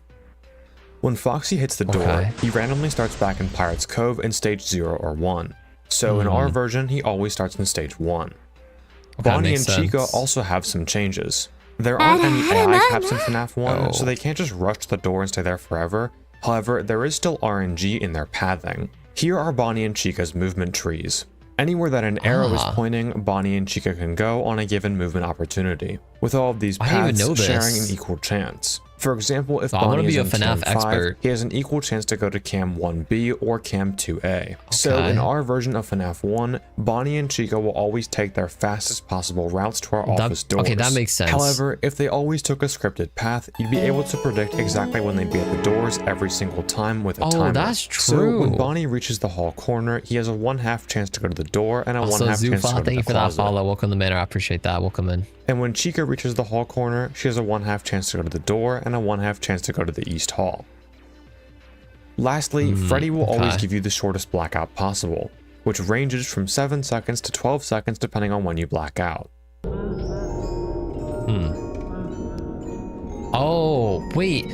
Okay, this blackout stuff with Freddy, I remember us getting so blessed up in our run where we ran out of power. It was like 5 a.m. Freddy is there just staring at me. And then ding, ding, ding, yay. Like we make it at 6 a.m. Well, it was so close. Okay, so Freddy, even that's on a random timer, but all like these obviously it's on the buffed shortest one for animatronics, this. How do we even stand a chance at this new 420 mode? I decided that I would play this night for around 5 hours legitimately before I started to resort to our own kind of RNG, if you know what I mean. In order to stand like any chance against these animatronics, we're going to need to use this interval timer made by Shooter25.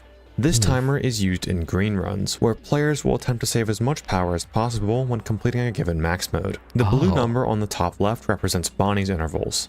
The number on the top right represents Chica's intervals. And this purple number right here represents Foxy's intervals. Okay, this big white number is the length for the entire night. Each of these numbers are scaled such that 1000 is always equal to one full interval. So I'll just call these numbers units. Once any of these numbers hit 0, the given animatronic will move as their movement equation is always true. But what we care that's helpful that he's gonna have the numbers up. So at least he knows when they're gonna be moving. Most is Foxy's timer. Right. Because Foxy is always as unlucky as if you had to keep all these timers in your head, cooked. Possible, his stall time is virtually non-existent. So we have to rely on his standard interval in order to keep him at bay, which is roughly 5.02 seconds. This means that we'll have to have the cameras open on every single Foxy interval. The best way to do this is to pull up the cameras when Foxy's timer reaches 200 and drop it when it reaches 850. For our standard strategy, we'll be going with the modern FNAF 1 420 strat. But instead of pulling up the cameras and checking the lights on an alternating cycle, we'll check both lights, then pull up the cameras to catch Foxy's interval. It's extremely important that your camera never leaves cam 4B the entire night. Not only because it stalls Freddy, but also because checking Foxy at any point during the entire night will pause his interval timer, desyncing you with the video for the interval timer. So not only is Foxy's stall timer super strict, but we also can't check which stage he's in throughout the night. While Foxy is the most difficult part of this night on paper, it isn't actually what makes this night so challenging. What makes this so difficult is the extremely slight differences in interval timers. Okay, that makes sense, because like Foxy, as he's saying, you basically just get down on a rhythm, like boom, 800 seconds, open up the camera, boom, 200 seconds, drop it or whatever, like boom, boom, boom.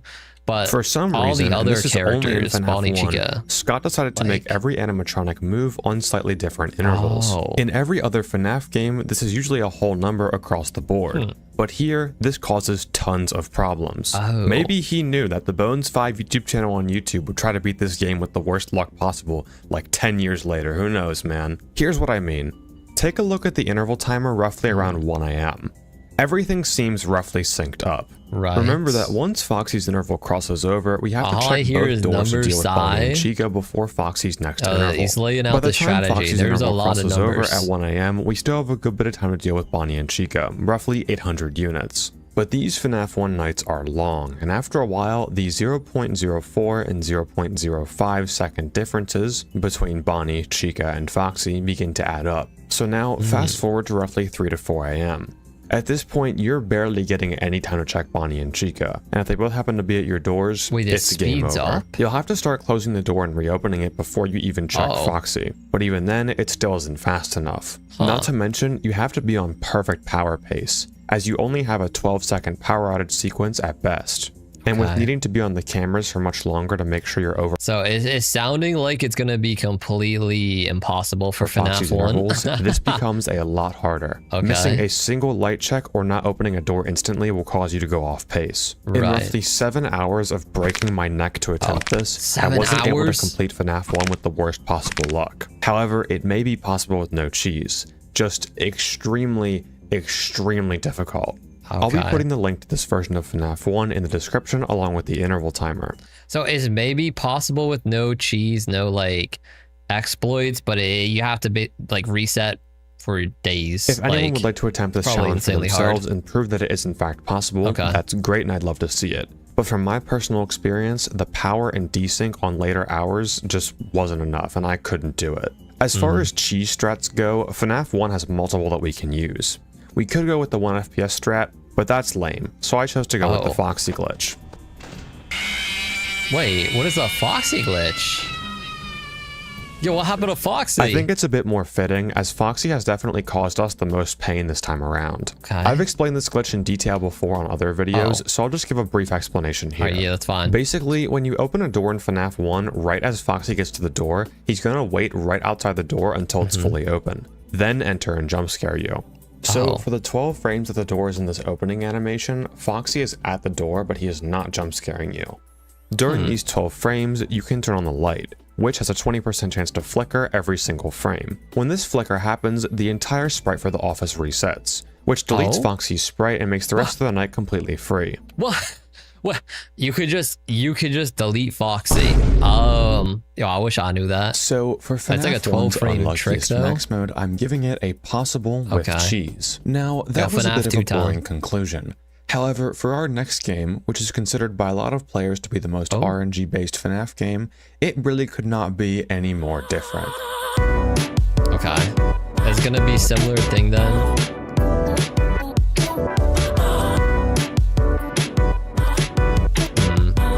I'm trying to think back to when I played FNAF 2. Like, I'm trying to remember if I hated FNAF 1 or FNAF 2 more, like that we playing had it. to change in order to make it as unlucky as possible 100% of the time. The first big change is with Foxy. Actually, no. Now that I think about it, I definitely struggled playing FNAF 2 more because of Balloon Boy. Yo, Balloon Boy needs to just like go retire. I'm sorry, Balloon Boy enjoyers. Is there a single person that likes Balloon Boy? Balloon Boy is so annoying, chat, because every time you have to put the mask on to not die to the other ones, then Balloon Boy shows up, then you're just completely fried, and it's like, well, oh my gosh. Yo, also Zhao Xiani, I think I said that right. Yo, Xiao, thank you so much for that follow. I really appreciate that. Welcome to the manor. Thank you for following the stream. Welcome in. I've rage quitted most of them. Normally on 10. Okay, yeah, but I also beat a lot of them. And I rage quit them rightfully so. Like, mode, Foxy is one of the biggest threats the player has to worry about. His jump scare is defined by this equation, with this D variable representing the amount of seconds he's gone without the flashlight in his eyes. But what we're interested in is this random 0 to 4 right here. This part of the equation determines how much leeway you have with Foxy when using the flashlight. So, in our version of FNAF 2, Foxy will always roll a 0 in this equation, giving you 4 seconds maximum to go without flashing Foxy. The reason this is 4 seconds and not 1 second is because of Foxy's AI cap at 17 AI. In this mod, we only alter RNG that's possible within the confines of the vanilla game. So removing the RNG cap for someone like Toy Bonnie just makes him move 100% of the time. Whereas with Foxy, it creates timers that wouldn't be possible in vanilla FNAF 2. So his AI cap stays at 17. Speaking of Toy Bonnie, he's usually So like Bonnie, they make it guaranteed to have Bonnie move, but Foxy, if they did that, it would like break the game, so they didn't. Got it. Also, Drax, if you would just lock in, maybe you wouldn't struggle as much. Okay, this is rage bait. The big threat that people talk about when playing. By the way, chat, yo, anybody in chat saying like that, like I rage quit, yes. But hey, where is the video? Where's the screenshots of you guys clearing these games? I need to see the achievement page. I need to see the VOD recording of you beating the game. Because like these games, normally, if you played them, you would understand how like he has a evil 1/2 chance to leave the vent every 0.5 seconds that the mask is on. Because this is a 1/2 chance, we've modded Toy Bonnie to never leave the vent. Wait, what? So once he's there for good. Every toy and withered animatronic has had their... Well, if Bonnie's just always there, like, how do you even win then? Proud to say I would never rage quit a FNAF. Can't say the same for you, though. Oh, I swear. Where's the proof? Skill issue /J. AI caps removed. So now, everyone will succeed at 100% of their movement opportunities. If Mangle gets in the office, she will attack given her first chance when the cameras are up. Golden Freddy will also appear on every single camera drop if you happen to have the cameras up on a 5-second interval. Every single vent animatronic, with the exception of Toy Bonnie, will usually have a 1 in... Oh, is that how Golden Freddy normally appears, chat? Is if you have the camera up for too long, he can like randomly appear? I didn't even know that. 10 chance to leave the vent every second. Then they are guaranteed to leave the vent after 5 full seconds with the mask on. Oh, wait, time 2 seconds. In our version, this 1 in 10 chance does not exist, and vent animatronics will only leave after the full 5 seconds. Lastly, okay. the puppet will succeed every single movement once the music box runs out. Normally, the puppet will roll a 1 in 4 chance to stay in the box for an additional second after the music box runs out. So with our mod, she won't instantly leave every time. So with all of these changes, how can we possibly stand a chance at this 1020 mode? My first thought was to see if the current best 1020 strategy in the meta would work. Welcome into the meta, Yippee. For those who don't know, the most consistent and humanly viable 1020 strat at the moment is Braden strategy. This strategy relies on how Golden Freddy spawns work. Basically, if you never have the cameras open on 5-second intervals, Golden Freddy can never spawn. So you can flash through blackouts and wind for 9 full ticks on every single music box cycle. In addition, Toy Bonnie entering the vent will always be set on a counter of 200 frames or 3.33 seconds. So if you have the vent light on during 3.33 and 8.33 second intervals, you can completely stall Toy Bonnie entering the vent. However, there's a major problem with this strategy during this challenge. Because of the way we're setting up blackouts with the Braden strat, we'll never be able to hit both Toy Bonnie intervals of 3.33 and 8.33. So eventually, Toy Bonnie will show up. Toy Bonnie has a 1/3 chance to leave the vent every second when a blackout is happening. But because this is a chance, he's never going to leave. So unfortunately, any traditional 1020 strategies aren't going to work here. We are going to need a strategy that prevents Toy Bonnie from ever entering the vent across the entire night. Let me introduce you to -7. Holy cinema drop. I like how he said it like that. Yo, let me introduce you to -7. Yo, what is -7? Chat, this ain't FNAF anymore. This is war. -7 is a strategy developed by Nico Frost, and is the only strategy in FNAF 2 that completely eliminates Toy Bonnie RNG. You see, when you don't tell me they delete Toy Bonnie like how they deleted Foxy. Let's see. Flash an animatronic on the cameras, they are stunned and cannot move for 400 frames or 6.66 seconds. This will apply to every animatronic present in a given camera, although you may only see one present because of sprite priority. Lucky for us, all 7 of the animatronics that we can install have to go through these 3 cameras, hence the name -7. Toy Bonnie and Withered Chica have to go. Nah, don't tell me you gotta like instantly click through every camera, just like boop, boop, boop. Yo, when I was playing FNAF 2, I unironically was doing 7-second like strategy. Cam 4, Withered Bonnie, Withered Freddy, and Toy Chica have to go through Cam 7, and Toy Freddy and Mangle have to go through Cam 10. So if we pull up the cameras and flash these 3 cameras on every 2 and every 7-second interval, we can keep all of these animatronics permanently stalled while also never giving Foxy more than 3 seconds for his jump scare equation to become true. This would be the new easiest way to beat FNAF 2's 1020. Except for one animatronic that makes all of the difference. Nah, don't say Balloon Boy. We haven't talked about Balloon Boy yet. If you thought Toy Bonnie was bad, there is someone that is so much worse. Oh no. Nah, yo, get him out. Oh my. Balloon Boy is the only reason that despite -7 being a well-known strategy, there are only 6 recorded PC victors and 1 console victor globally. Wait, really? You see, every animatronic that moves in a traditional manner is able to be stalled with the flashlight. Every animatronic except for Balloon Boy. For whatever reason, maybe it's because he takes your flashlight batteries so he's immune, I don't really know to be honest, Balloon Boy simply does not care when you flash him on the cameras. So we have to adjust our playstyle to deal with Balloon Boy attacks. Because Balloon Boy is the only animatronic that can naturally move throughout the building, we know that any vent sound that plays must be Balloon Boy in the vents. So here's how you deal with a balloon. Oh, wait, that makes sense. Okay, so you hear the vent play, it has to be Balloon Boy because the strategy is stalling all the other ones. Okay. Balloon Boy low-key owns Libo. Boy attack. Once you hear banging in the vents for the first time, pull up the cameras on whatever 2 or 7-second interval you're on. Okay.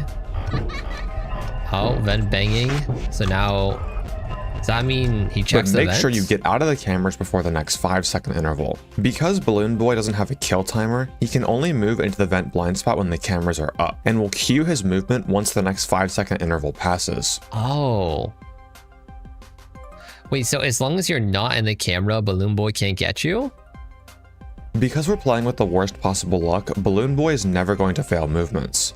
So we know he's guaranteed to cue his movement on this 5-second interval. Now, pulp the cameras and flash 10, 4, and 7 as fast as you possibly can. Then immediately drop the cameras and put on the mask. Now it's a battle of reaction time. Balloon Boy is going to wait in the vents for a maximum of 5 seconds. So the moment his sound cue for leaving the vent begins to play, you need to pulp the cameras and flash 10, 4, and 7 again as fast as you possibly can. Now, here's what a full Balloon Boy attack looks like in normal speed. Okay, let's see it. Flash. Yo, that's so fast. Okay, yo, how is he even clicking on all the cameras this fast? It's literally like 1 to 2 frames per click, just like boom, boom, boom, like 10-4-7, 10-4-7. This window is extremely precise. When factoring in the time that it takes for the camera and mask animations, both pulling them up and putting them down, how much time this do you leaves have? roughly 0.25 seconds. That's roughly 25 frames. 6 seconds of reaction time for you to keep all the animatronics in their stun. Though Balloon Boy can sometimes be forgiving enough and will cut the player some slack with good enough RNG. For one, if he fails movements on his way to the office, he won't appear as much and therefore the night will be a lot easier. He could also leave the vent early during his attacks, as vent animatronics have that 1 in 10 chance every second to leave the vent when the mask is on. If he happens to leave early, it's really easy to keep the animatronics in their He's locked in more than you, that's why. I mean, this guy plays FNAF for a living, so yes. During my first -7 completion, Balloon Boy attacked a total of 10 times. During 6 of those times, he left the vent early by hitting a 1 in 10 chance on one of the 4 seconds he was in the vent. Meaning that throughout my first -7 completion, I only really had to deal with 4 hard Balloon Boy attacks. Now, with our version, Balloon Boy can no longer fail movements on his way to the office, and he never leaves the vent early.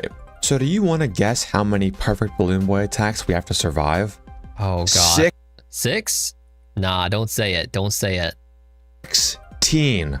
Okay, yo, I'm too brain rotted, chat. All right, never mind. We're good. We're good. If you want to beat FNAF 2 with the unluckiest possible RNG, Balloon Boy is going to move every chance he gets. This means that once you finish an attack from Balloon Boy, he's back in that vent in 15, count them, 15 seconds. Hey, yo, Kimmy, thank you so much for the tier 1 resub for 6 months. Yo, W, Kimmy, thank you so much. I really appreciate that. Yo, welcome back in, Guardian. Thank you.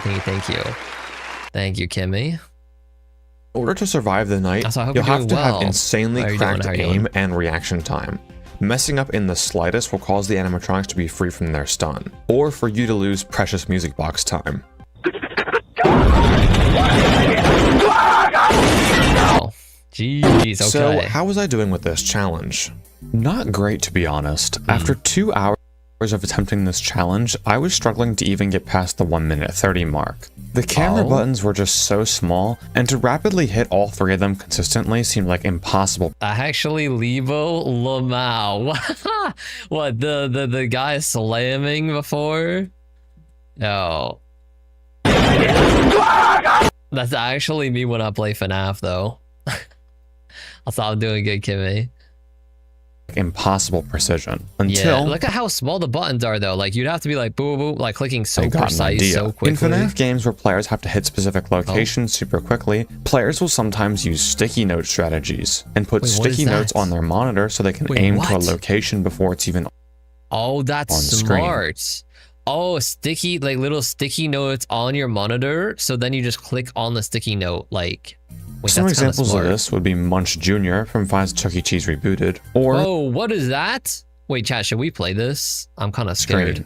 Some examples of what is this, you guys? Chuck E. Cheese FNAF version? I don't know. I've never heard of this. This would be Munch Jr. from Five's Chuck E. Cheese Rebooted, or the reset ventilation button in Ultimate Custom Night. I figured that if I used sticky notes and placed them on cameras 4, 7, and 10, I could aim at those cameras while the camera monitor was still being pulled up, meaning I could hit the cameras a few frames faster. This was starting to make a bit of a difference in helping me survive Balloon Boy attacks, but I still wasn't consistent enough. So I needed to go to boot camp. Shooter25 had developed a practice mod for FNAF 2. No shot. We're going to boot camp for this. All right, I respect the grind. Let's see. Where you can make Puppet never leave the box, among other challenges and cheats. So I would run into a game of 10-0 with the box never running out, and just practice hitting these 3 cameras over. Wait, you can do that? Okay, so he made the never have to wind up the music box, so you can just focus on only doing the camera part here. And over again.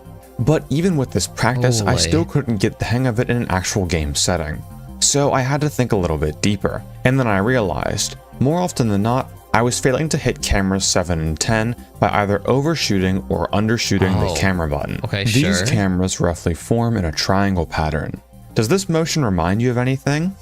That's right, the last Triforce? video where I attempted my hardest FNAF challenge yet, Rat and Cat All Challenges. When Rat and Cat were moving in this triangle-like pattern, there was one situation where I would Chat, what FNAF is this? Rat and Cat. I've never heard of this FNAF animatronic. Rat and Cat? fail the most, having to move in a diagonal pattern to the bottom right. If you'd like to see a bit of a deeper look on this wrist Wow, I've movement never and seen aiming, Rat I and highly Cat. suggest you go and watch that video after this one. But in the case of FNAF 2, I realized what I had to do. If I wanted to eliminate the motion of moving to the bottom right, I just had to change the order that I flashed the cameras in. Up to this point, I had been flashing in the order of 4, 7, and then Oh 10. yeah, I have noticed these going 4, 7, 10. So is the better order 10, 4, 7 then? Now I would flash in the order of 10, 4, and then 7. Okay, yeah. Perfectly matching the motions that I would use in the prediction movement for Rat and Cat. I mean, I think that's a smoother movement because it's like boop, boop, boop. So I also figured that There's with too much many smaller FNAF movements, to I keep would up need to be with. more precise. there's a lot so of FNAF. for the sake of better Well, there's a lot of FNAF games and there's a lot of FNAF spin-offs. So aim it's control hard and to not shatter keep my up for wrist any sure. longer, I ditched my old mouse pad with Oh. a wrist rest in Yo, we're upgrading the hardware for this too. favor Okay, of a flat we're pad about with it. more room, and turned the DPI of my mouse down to lower the overall sensitivity. Now I could accurately hit all 3 cameras much more consistently. I also figured that instead of flashing the 3 cameras separately in quick succession, I could keep the flashlight held down. That way, the only thing that I had to Oh. focus on was my mouse movement. Keeping the flashlight held down during Balloon Boy attacks comes with another added bonus. When coming up from a Balloon Boy attack, the frame that you open your cameras, Oh, you'll I saw that. I saw that. That was like a 1 frame flash on always Foxy be there. on the 3rd camera in your cycle, which for me is cam 7. So you'll only need to click 2 cameras in the recovery. By only hitting 2 cams, you'll mess up less, but also get more time on the music box. Oh, wait, For really? one final optimization, I had to address one problem. Sometimes during the recovery phase after a Balloon Boy attack, I would fumble and click cam 1 when trying to flick to the music box to wind. So instead of doing 2 separate clicks to click on cam 11, then click to wind the music box, you can click on cam 11, then keep the mouse button held down, as you don't need to separately click to start winding the box. You just have to have your cursor over it with the button held down. With all of these optimizations, I was able to score a personal best of 330 on the timer, but I finally felt that I was getting somewhat consistent with this challenge. I felt that it was finally time to prove that FNAF 2 truly isn't a luck-based max mode. After all of these years of people calling it impossible and true RNG, it was finally time to fight every animatronic at their absolute strongest, in the absolute worst 1020. All right, let's see it. Oh my god. Yo, actually everything maxed out. Also, this reminds me, wasn't there a controversy where Markiplier beat like the hardest difficulty or something, but then it turns out it was faked? Did you guys remember that? Was that actually something that happened? I know Markiplier used to do a ton of FNAF stuff.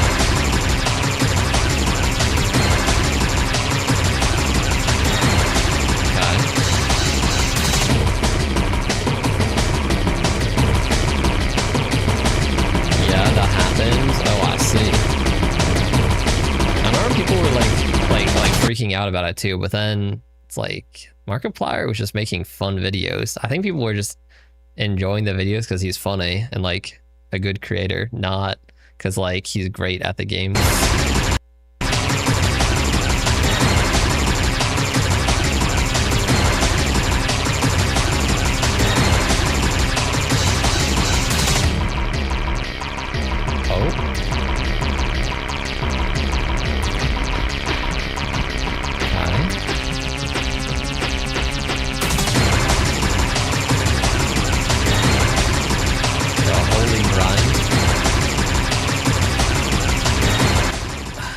You swear he admitted to it recently, but it happened so long and nobody cares right now. Yeah, didn't this happen like 10 years ago? So like, it's like, oh, okay, you faked your FNAF video from 10 years ago. All right. And the thing is the whole point of the video was that it was entertaining anyways. Like, oh my. Whoa, whoa, whoa. That thing is getting kind of dank right now. Okay, hold on, let's speed this up a little bit.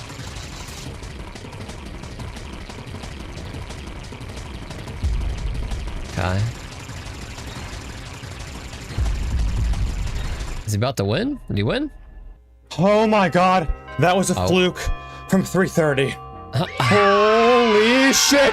Yes! Oh my god! Yo, my reaction whenever I beat any level in FNAF. Holy shit! I have not, Drax. I have not seen that. The pink slip. I am shaking so bad.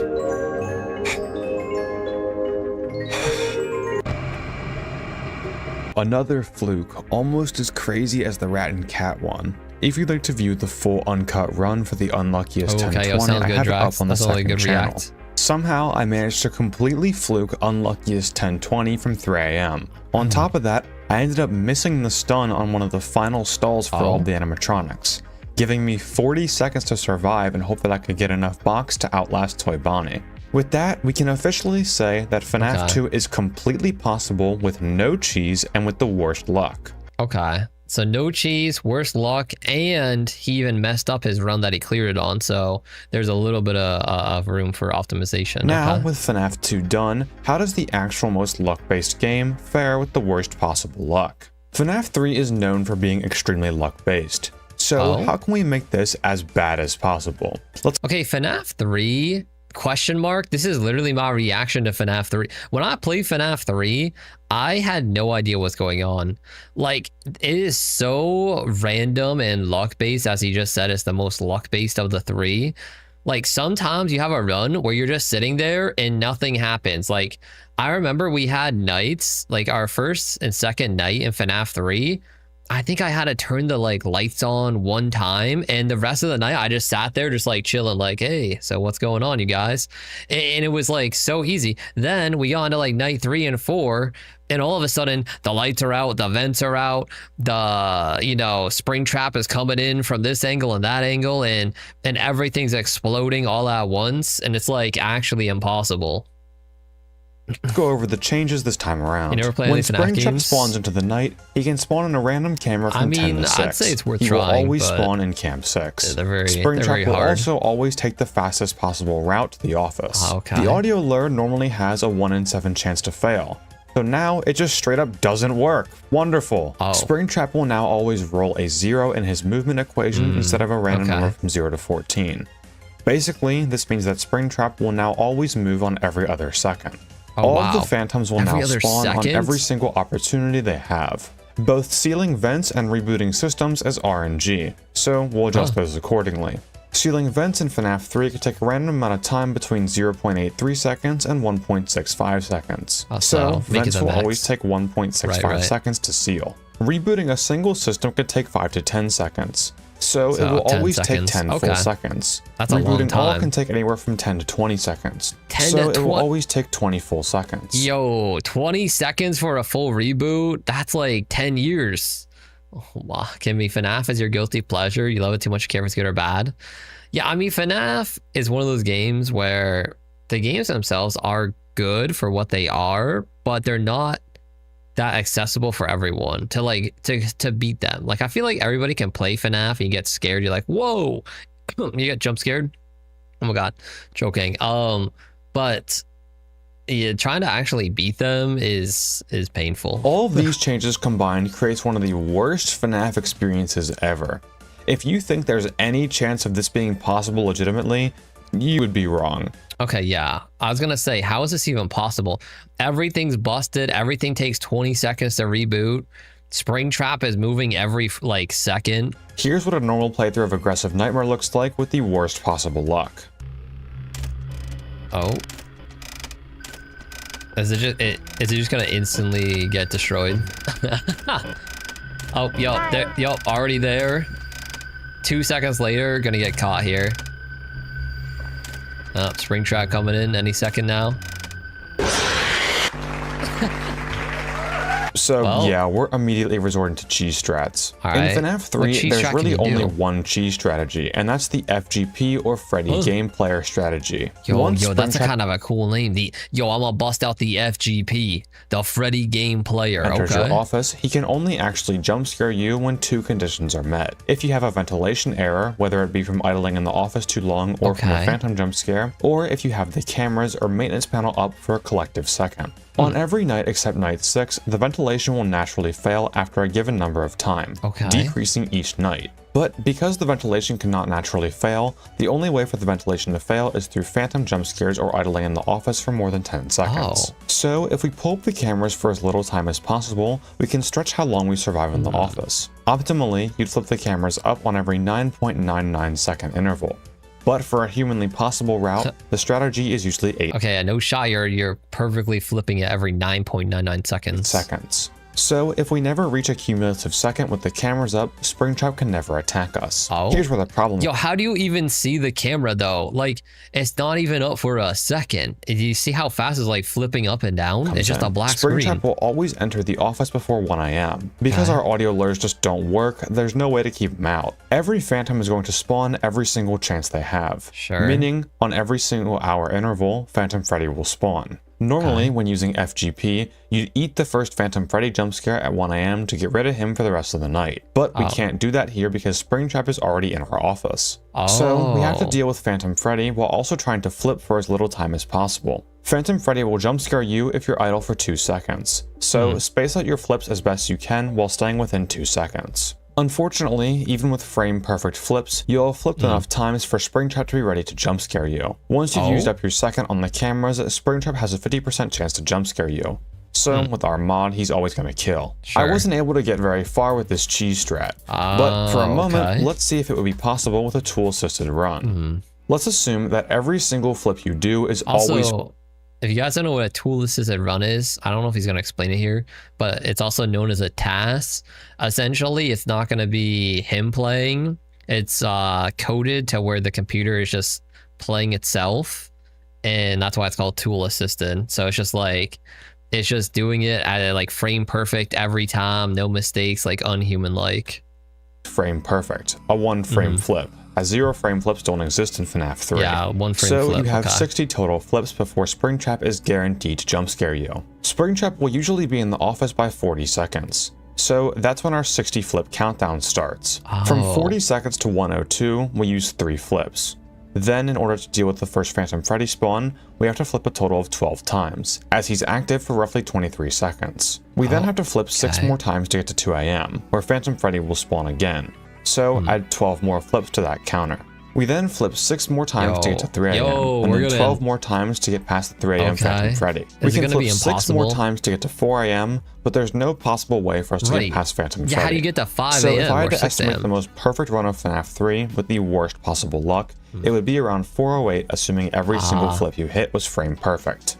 So within this video, we found that FNAF 1 is possible with cheese, and is maybe possible without it, but maybe without it, but it's like omega unlikely. FNAF 2 is 100% possible legitimately, and FNAF 3 is completely impossible even with cheese.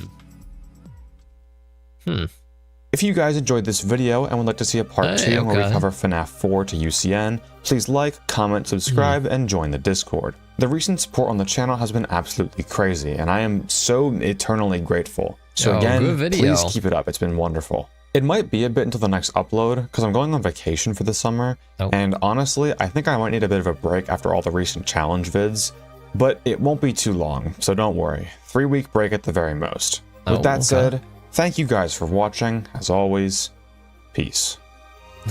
Peace. Oh, that was a good video. I like that. That's my first time watching something from the Bones 5, but that, yeah, seeing these FNAF games put on their absolute hardest difficulty. I mean, this is, you know, my memory. This is like how ours like runs went. So this is bringing up some deep-seated memories that are not good, but it was cool to see him break the games down and see what is possible, what isn't possible. There is a part 2. I mean, we're not going to watch that now. Part 2 is, part 2 is 50 minutes long. It's even longer, where he's going to go over the other games. Well, maybe we'll check this one out in the future. That's a good video though. All right, react over chat. Let me like this. I'll link you guys that video. There we go. Yo, Blawfish, welcome in. I hope you're doing well. All right, before we go into other videos, chat that I have pulled up here. Whoa. What if we look at some of the things you guys sent? Let me see.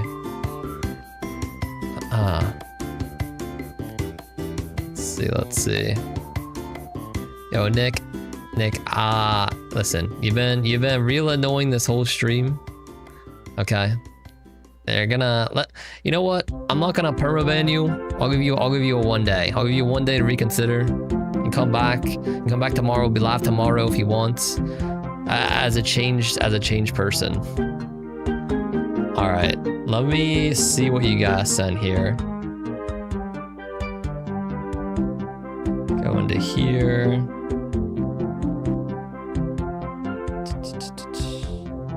All right. React. All right.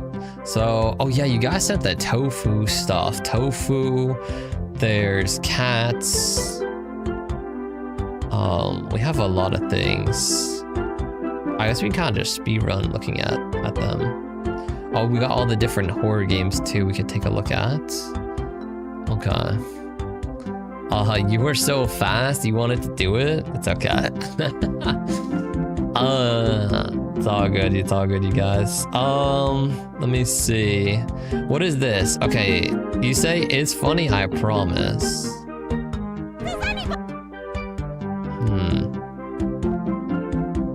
Thought this skit was funny. All right, you guys. I guess we'll just go through a few things you guys sent. Oh, that's my own stream.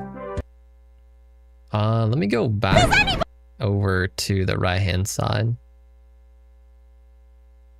Tofu single-handedly made me like snakes. Okay. All right, chat. Tomska. Why does this seem familiar? I feel like, I mean, they're really popular. I feel like, have they been making videos for a long time? 18 years ago. Is this the person that made the duck song, chat? Yo, they've been making videos for like gazillion years. Okay. We'll get that up. We'll get this up. Let's see what these are. Doctor, I think... Okay, these are pretty short videos, so we can look at them. All right, let's take a look, you guys. As the movie 16. 5.7 million views 3 weeks ago. Anybody know how to fly a plane?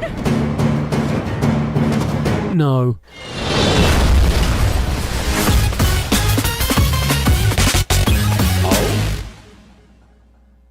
Excuse me, do you have the time? No, I've just got soup.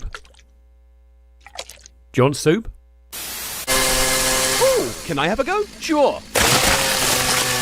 Huh? My friend likes you. My friend is a worm. Oh. Knife is a knife and he loves his wife. Oh no, my wife! Hey, baby, you Yo, come this here is often. so random, chat. Yes, because I'm an alcoholic. Oh. I don't want to be dead anymore. That's better. Mother, I'm not a child anymore. I'm 32, sausages. Huh? Officer Dad. Hey, Dad! And now, Secret Horse. Yo, what's good, Luxui? Welcome in. How are you doing today? I see that horse. Sir, I'm afraid. Yeah. Oh, my knee. Huh? I think it's haunted. I steal cheese! You can't catch me! Wait, that voice sounds so familiar.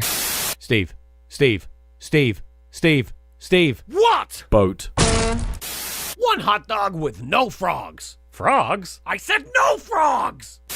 Knife is a knife and he loves his wife. Oh no, my second wife! Yo. Hello, man who sometimes turns into a train. Hello. Oh. So tell me about yourself. Well, sometimes I like to... Please take me back. I said no. Darling, I'd never leave you for anyone. Hey, I'm a jet ski!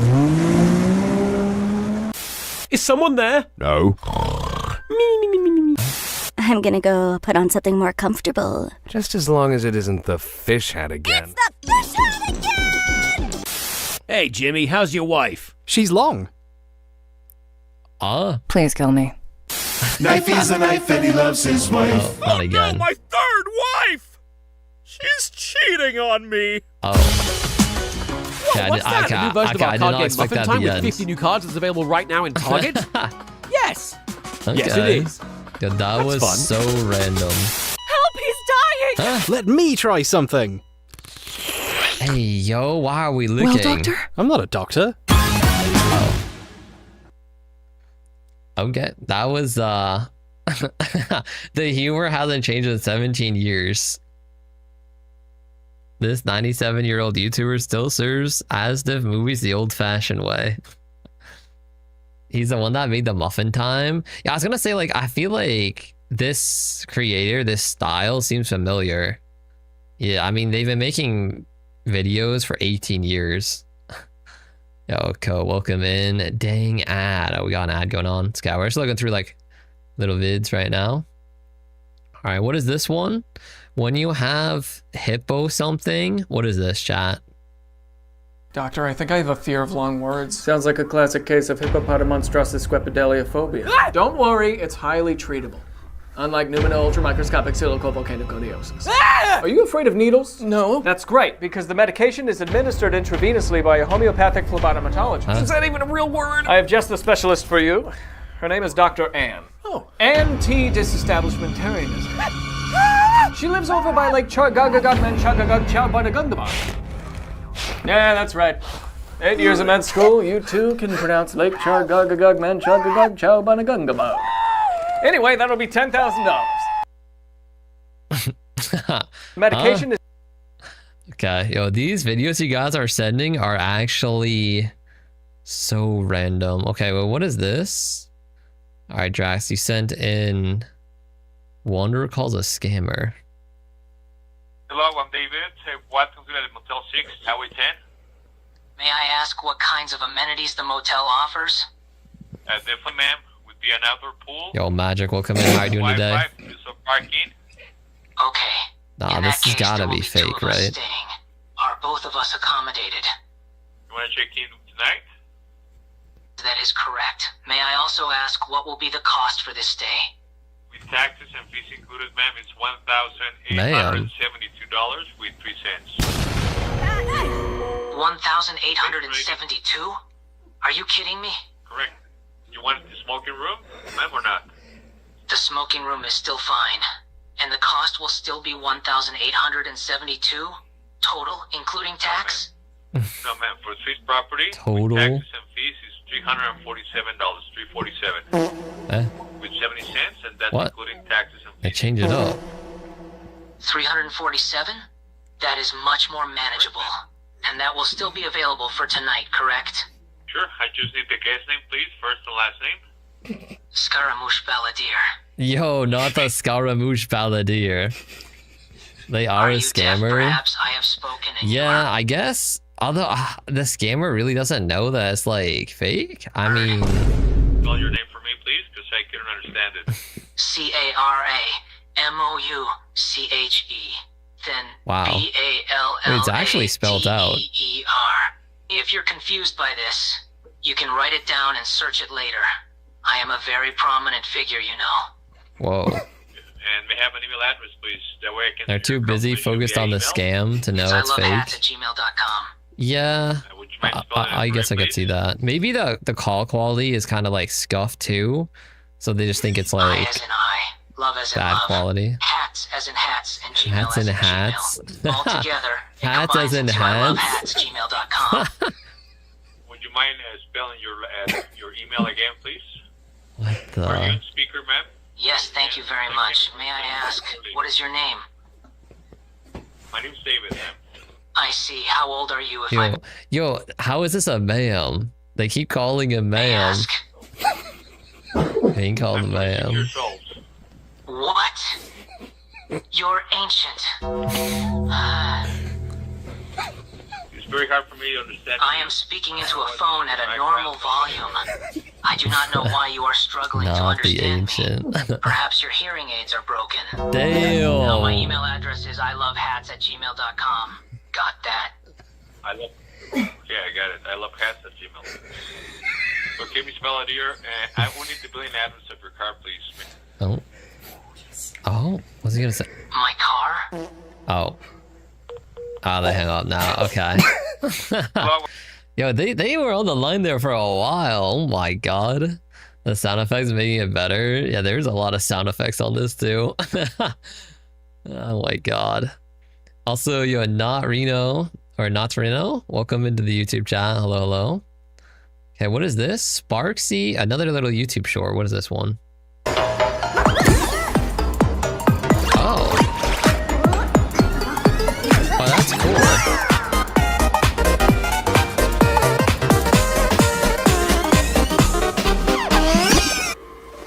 Dang.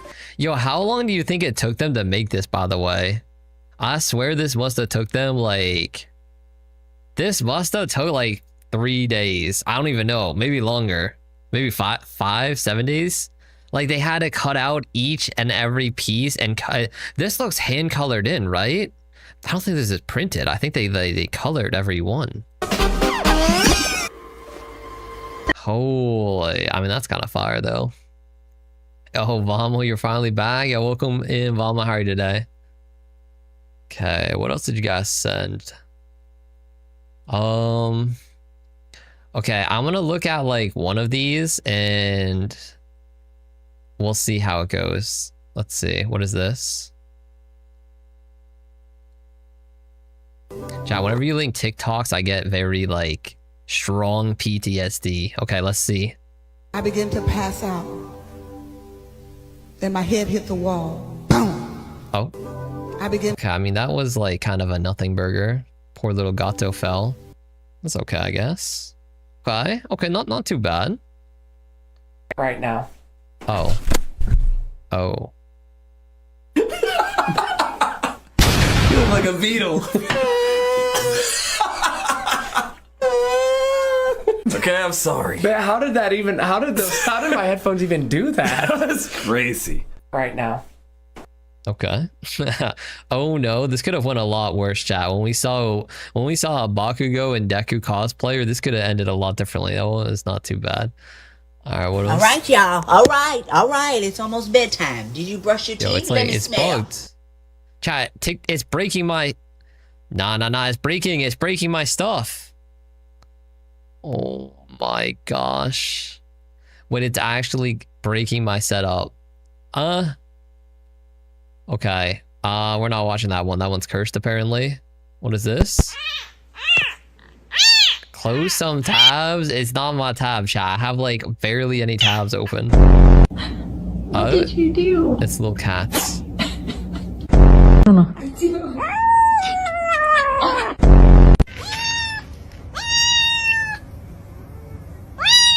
Oh.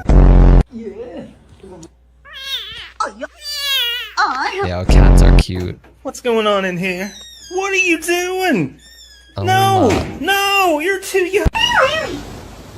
Oh, the classic.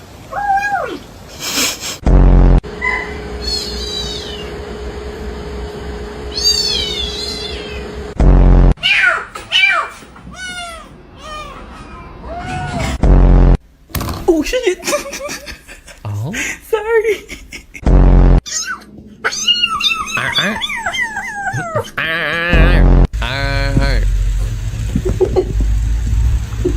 Oh my gosh, it's so cute.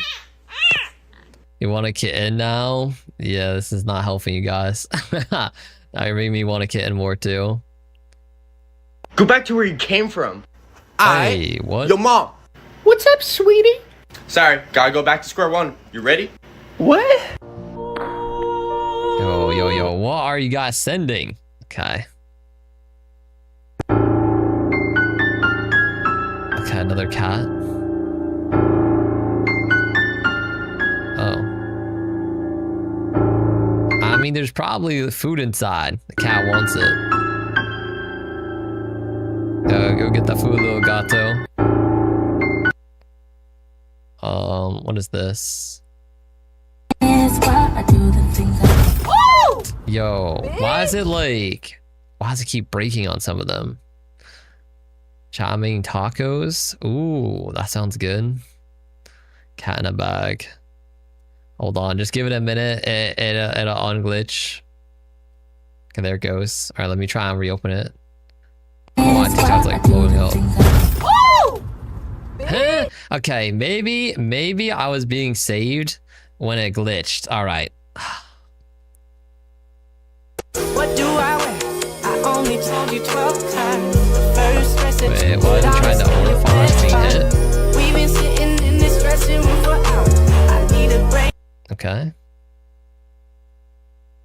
Wait, go back. No, we're not going back to that other Canadian boys, they're just built different, but filthy floors with buckets on top. So acclimatized will melt your permafrost. Yo, Canadians, okay. You didn't see it. It's just Varka having his clothes blown off of him. We don't need to go back to seeing that. What else we got here?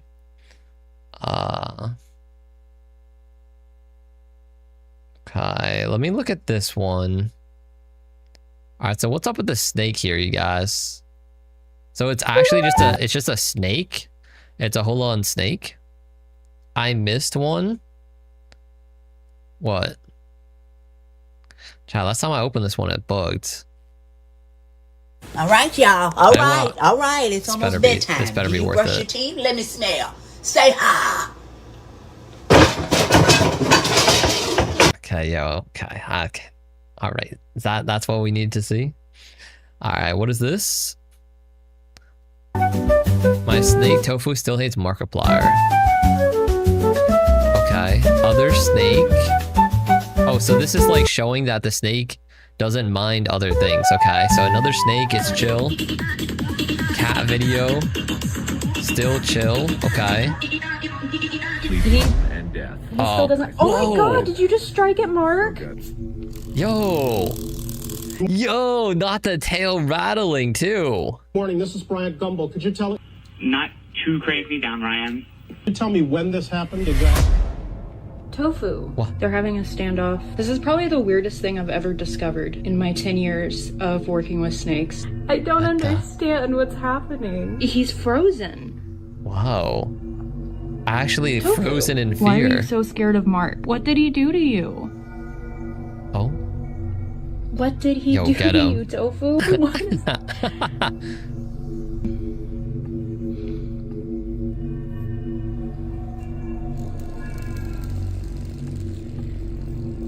What? You're mad at me? I was trying to change it. Shrek rave.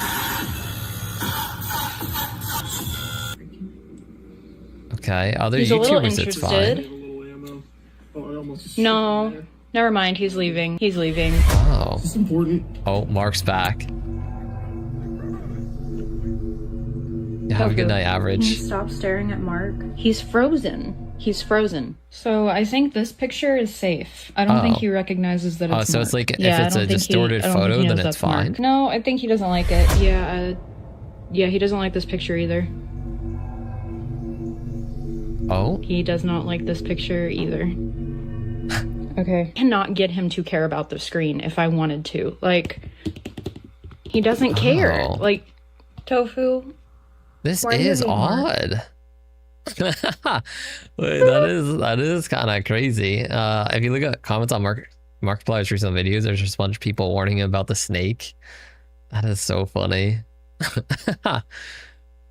Oh yeah, I think that's what this top comment here says too. You know, the funniest thing is you open any recent videos, they're all warning him about the wrath of Tofu the snake. Honestly, this has gotten me to like snakes more too. I never dislike snakes. Like some people are like, oh, they hate snakes, similar to hating spiders. For me, I'm more like, I'm not a fan of spiders, but snakes, I'm always kind of like, okay, there's little slithery guys. Like, I don't really mind them. I would never have a pet snake, but snakes they're okay. Your cats are the same way. Are we talking about for the other video we were watching, or does your cat, Natsuki, hate Markiplier? Okay. I think that's good on that. All right. How about we can either watch the scary video chat or the Roblox games video. I don't really want to watch this one. Maybe we'll do that another time. Okay, let me do a poll. We'll see. We can do either one. All right, manage poll. New poll. Okay. What's next? Roblox. Spooky time. All right, let's see. Let's see what you guys want. Also, you say it's whenever Mark is on, they attack your TV. Really? Yo, low key, you should record it. Record your cats attacking Mark. You gotta like add to the fuel. All right, let's see what you guys are running for. All right, vote up, you guys. It's looking like it's 3-1, mostly spooky time. 1 for Roblox. Let's see if we can get on cameras. Okay. Oh, yo, 6 for spooky time. All right, it's looking like we're gonna do spooky time. Okay, 2 for Roblox. Hold up. Got like 10 seconds left, you guys, to vote. If you want to vote. Okay, it's seeming like spooky time is gonna take it. You should check if your dogs hate Markiplier. All right, yeah, spooky time cleared. All right, chat. We'll react to the spooky time. Again, I'm hoping this one's good. The first videos we watched, like the first ones we watched were really good. The last one we watched wasn't that good, but maybe this one's good now. Okay, let's pause this. All right, let me drink some water. All right. Yo, say hi to YouTube chat. We are here reacting to another scary compilation by Bizarre Bub. Volume 111. Hopefully the ghost stories in this one, or not even stories necessarily, they're like ghost recordings, are a bit more believable, a bit better in this one. In the following video, 2 sisters are alone at home, hiding inside a room when their house alarm starts to go off. I'm recording. Wait.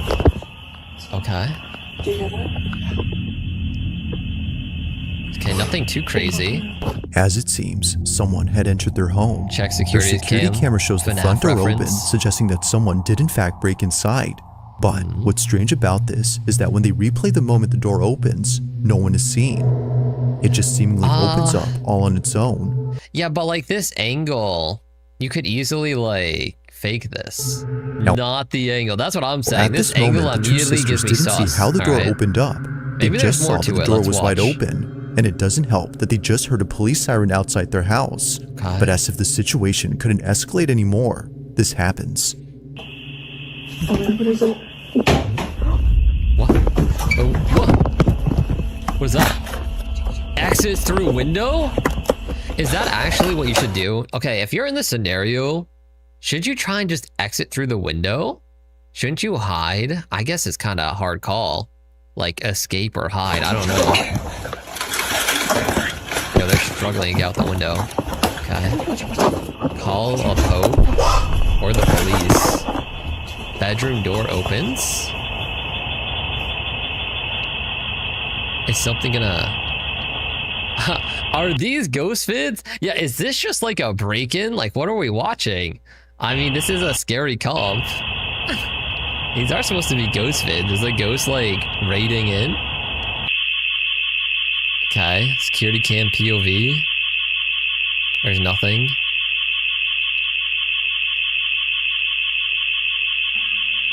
Wait, what? Okay, it's a Roomba. Clear.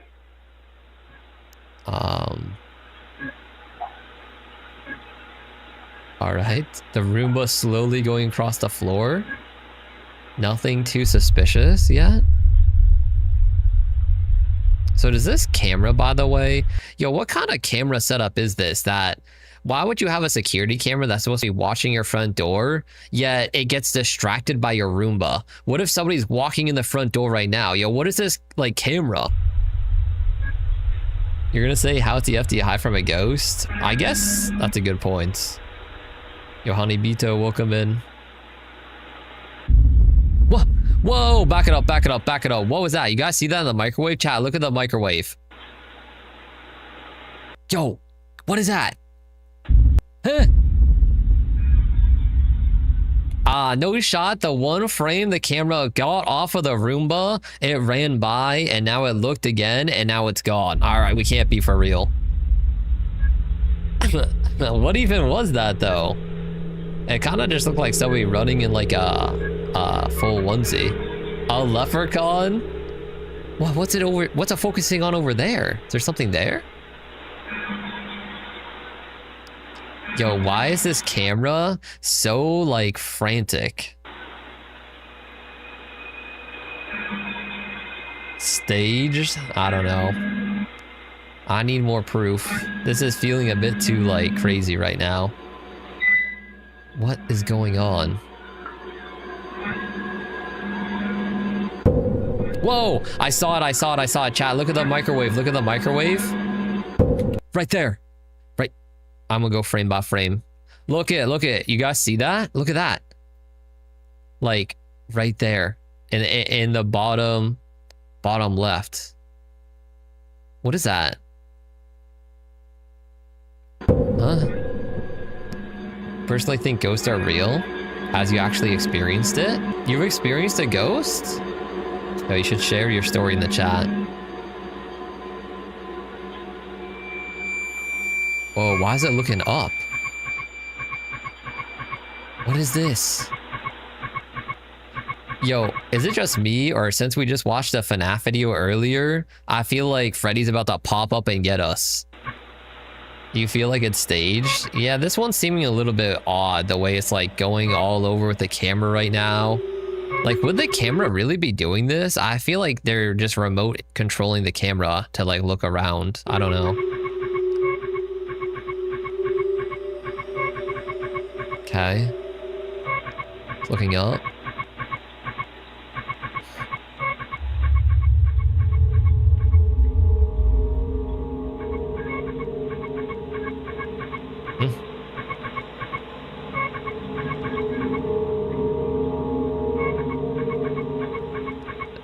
This is also, normally these videos have a lot more commentary. For some reason, this is like a really long video. Clear. Clear. Okay. I think it's been like 2 minutes without any commentary. Whoa, wait. Okay, how is it sometimes, by the way, you guys, go so fast? Like, right now, it's literally zooming like Sonic. It's like, and then earlier, it's like as if it's lagging. Like, so like, like taking 10 years. Like, what? That makes no sense to me, too. Could be staged or still freaky to watch. I mean, that's true. That's why it's still fun to watch these. It's just about, like, how believable they are. Some of them could be real. Some of them could definitely be staged, though. As it seems. Oh, okay, before this explanation, all right, so, Hanabito, you explored a place that's abandoned. You and your friend went to one house specifically, since it was apparently haunted. As soon as we stepped in, a door slammed closed behind us. Nobody else was there, though. Okay, yeah, I mean, if that happened to me, GG. Although, like, I won't even put myself in that scenario, to be fair. Presence had been inside the home, though not the kind they were expecting. Both sisters initially thought a person had broken in, but upon watching the footage and seeing the small, shadowy figure dashing past the camera, they knew that this actually was something else. Whatever this was doesn't appear to have any discernible features, and it doesn't help that it moves exceedingly fast before disappearing out of nowhere. The fact that it just moved so quickly, but then like the motion capture camera didn't see that shape, and like when it was even the camera seems to have trouble identifying the figure. There's moments when it passes by and no visual tracker appears around it, but then strangely, at times, the green box appears in a dark room as though something was being detected. Never before has the camera done this until tonight. Lore accurate height. You guys just be saying lies to say them this like nowadays. Yo, is this what 2026 has brought us to? When the door opened by itself. Front door opening on its own. That closed. We closed that door. And I mean, this house is like brand new. Like it's not old or like anything. Yeah. Considering that all this activity was preceded by the door opening, they believe something paranormal had forced its way in, which makes you wonder about the video from early on. Could it be that something supernatural had opened the bedroom door at the beginning of this video? Or was it simply due to something else?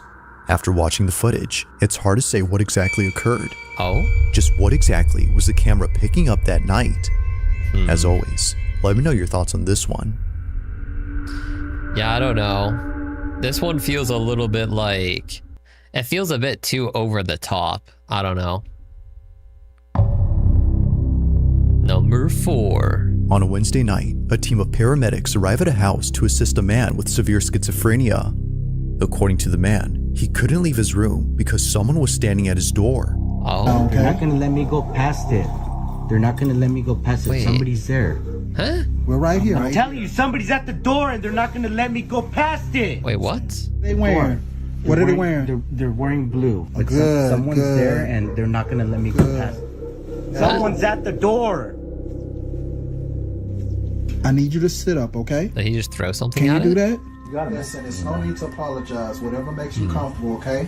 Thank you. We're here for you. Repetitive motion he uses to calm himself. Okay? All right. Is that okay? That it?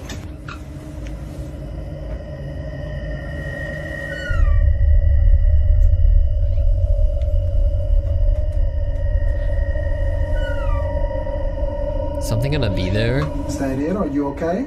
Yo, something better not pop up behind the door. While claiming to see someone standing at his door, a clock falls without warning. Now, the possibility of this being a coincidence isn't entirely ruled out, but when you consider the fact that the clock was securely mounted on the wall, well, things get very strange. Now, aside from the clock falling, there's something else in this video that was recorded, and it has to do with this doorway. 23-year-old Cass, the man undergoing psychosis, is a diagnosed schizophrenic who in a short video says this. Schizophrenia, I'm not crazy. We're not crazy. People that have schizophrenia are normal people. My most common hallucination is seeing a shadow figure. Okay. In doorways, like in any doorway. So think of any doorway in your house. My therapist and I do something called visualization dismissal. So I open and close the door repeatedly, and that kind of like scrubs away the shadow figure. Although he wasn't seeing a shadow. Okay, yo, honestly, anybody that's suffering this, like having to deal with actual schizophrenia, that is rough. I feel for you. Like that would definitely suck to have to live with. Just imagine you wake up, there's just a shadow figure there. Nah, I'm good on that. Oh God. Also spooky, when you were a child, you used, or at least thought you were talking to a ghost from the Titanic. He used to tell me a lot about wanting to get back to his daughter. Oh, okay. Figure this time, he was seeing a man. Rough. Yeah, you have it. It really does suck. Dang, I feel for you, Hanabito. And this man just so happens to be the same thing that his girlfriend saw 2 years ago in their old home. Keep in mind that Cass's girlfriend doesn't have schizophrenia or any condition that causes her to see things that aren't there.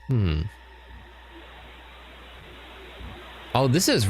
Wait, so this is recent, because if this was 2 years ago, 2024, I mean, it's 2026 right now, so... Whoa! Huh? What's wrong? What? What? What the... Okay, this one is kind of creepy. Nah. If this happened, nah, we're leaving the house. It's time to pack it up.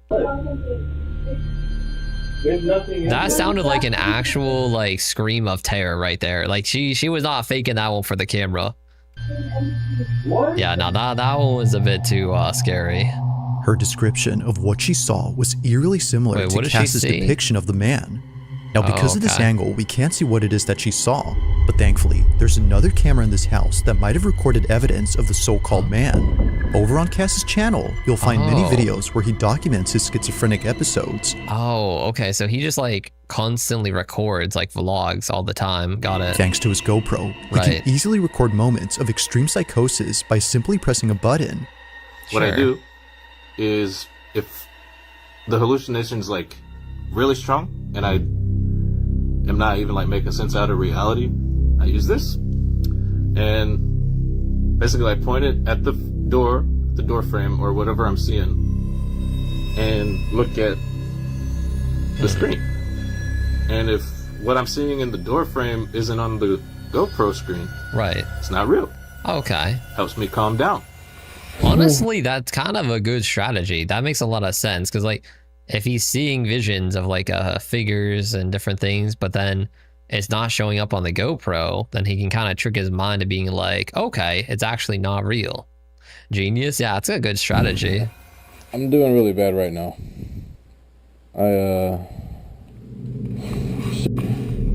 However, there's one video on his channel that's completely different from the rest. Wait, really? While talking to an hallucination, he captures this. Oh? Hey, what is You it? always say the same thing. Okay, sure. No. No.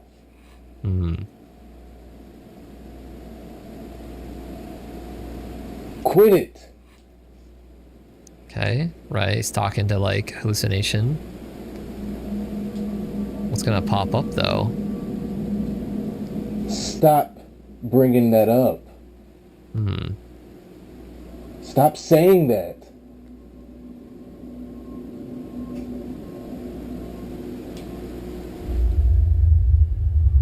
You always wait till now to say that. Yo, I wish we could hear the other side of the conversation. Whoa. What is it? Oh. Hey, yo. I saw that. Wait, you guys see that, chat? It's Alexa, probably light Wait, he's on. doing it again. Huh. God. Yo, also, welcome to Apple Pie. Hope you're doing well.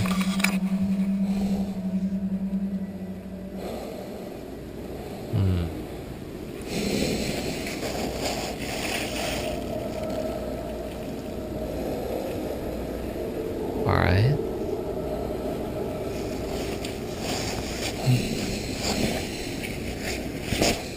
That's terrifying. Yeah. Oh, doing the visualization dismissal thing from before, like opening, closing it to get rid of it. Right. Okay.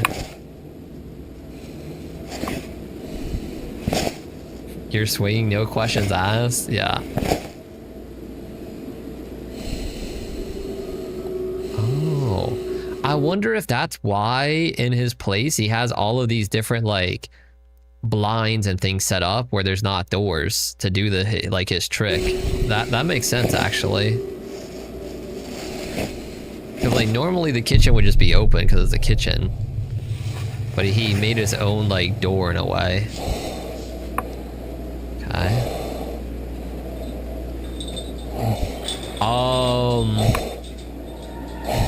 Huh?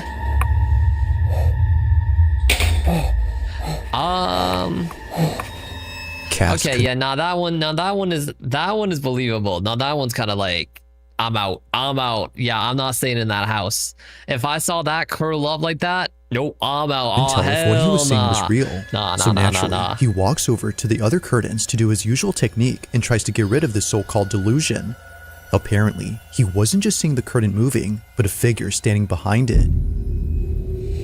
Oh my gosh. Because like whenever it's only like just wiggling a little bit like this, it's like, you know, it's just like wiggling in the middle. It's like, okay, maybe it's just like a little windy type of scenario. Not that crazy. But when it goes like full curl up, oh no. You be calling paramedics? Yeah, I'll be calling like everything and leaving. Also, this like having schizophrenia is really bad because like you'd stress out if somebody actually like broke in or not. And it's hard to tell. Yeah, 100%. I think his GoPro strategy where he looks at it to see if it's real or not, that's definitely a good strategy. but it's still like rough that you have to deal with that. Panic frenzy. Really rough. He opens and closes the drape as an attempt to scrub away the figure, but while doing so, the curtain moves again. This was strange considering that he was no longer seeing someone behind it, yet somehow, despite doing his usual technique, something was still happening. But as if that wasn't creepy enough, the whole drape begins to lift upwards. Yeah, this is the part where it's like, also, this I feel like is way less likely to be staged than the last one. The last one was like a one-off video, a whole bunch of crazy like potential shadow figures running around. This one, this guy, he's just kind of, you know, posting videos on the daily just about his life, and then it just has one random video like this. Appears to go up entirely before dropping to the ground. This is, if seeing things in doorways didn't already freak him out, then surely this has. Now to this day, watching this video freaks him out. Seeing this scares him, because what he thought was just an hallucination was actually real. This, as a result, makes it harder for him to trust his own perception. It's for this reason that he rarely talks about this incident. But after recording what recently happened, he couldn't help but think of this. So then, might there be some connection between this occurrence and the one from many years ago? Cass believes so. But of course, like all videos, I'll let you come up with your own conclusions. Okay, sure. For now, this one remains a mystery. Yeah, I mean, the clock falling, that could be... The clock falling could definitely still be a coincidence, but that other one where it's like curling up, nah, I don't know about all that. Low-key, you might have to get a GoPro. Yeah, if you have schizophrenia, it seems like a really good strategy. Now, this next video was submitted to me by Sam J, who's part of the yearbook team at her high school. One afternoon, while a group of senior students were rehearsing for a graduate... Oh, okay. I'm already more believing whenever it's a scenario like this where it feels less likely to be staged. Like, because who would stage a ghost like video at a school like graduation ceremony thing, you know? I'm already scared. Ceremony that took place last spring. A camera inside the auditorium recorded something that left all students, including staff, terrified. What you guys will do first is you're gonna take the diploma from me. It was during a speech rehearsal by the school principal that this was caught. Take a look. That's okay. We don't want any broken ankles tonight before graduation. Okay. So then we're gonna talk about individual accomplishments a little bit. Although, can I say, is it just me, chat, or why is this like gym, auditorium, wherever they are in, why is it so dark? Why is there like one spotlight only? It's actually pitch black like everywhere else. Why? And we'll move you off to the side before other stuff starts. That was odd. Oh. Whoa. Just a change in air pressure, or was that a friendly ghost, Mr. Baker? Okay. I mean, that's an exit to the outside. And then let's see. Then we'll talk about STEM. Is that it? The principal carries on, paying little attention to what just happened. As he claims, this could have been due to wind pressure. Right. But despite thinking this, it would be what happens next that completely changes his mind. There's more. Okay, I was gonna say like just that. Like I could have just been like the wind blew the door open or something. While instructing students on how to move on stage, this is captured. The programs and how we're trying to grow those, and also maybe a little bit about growing the sports programs as well. And then we'll talk about your individual achievements and how you guys have really taken leadership. Welcome in, Leo. Everybody how are you give doing us today? their science. Oh, happen again. Okay, the door blew open again.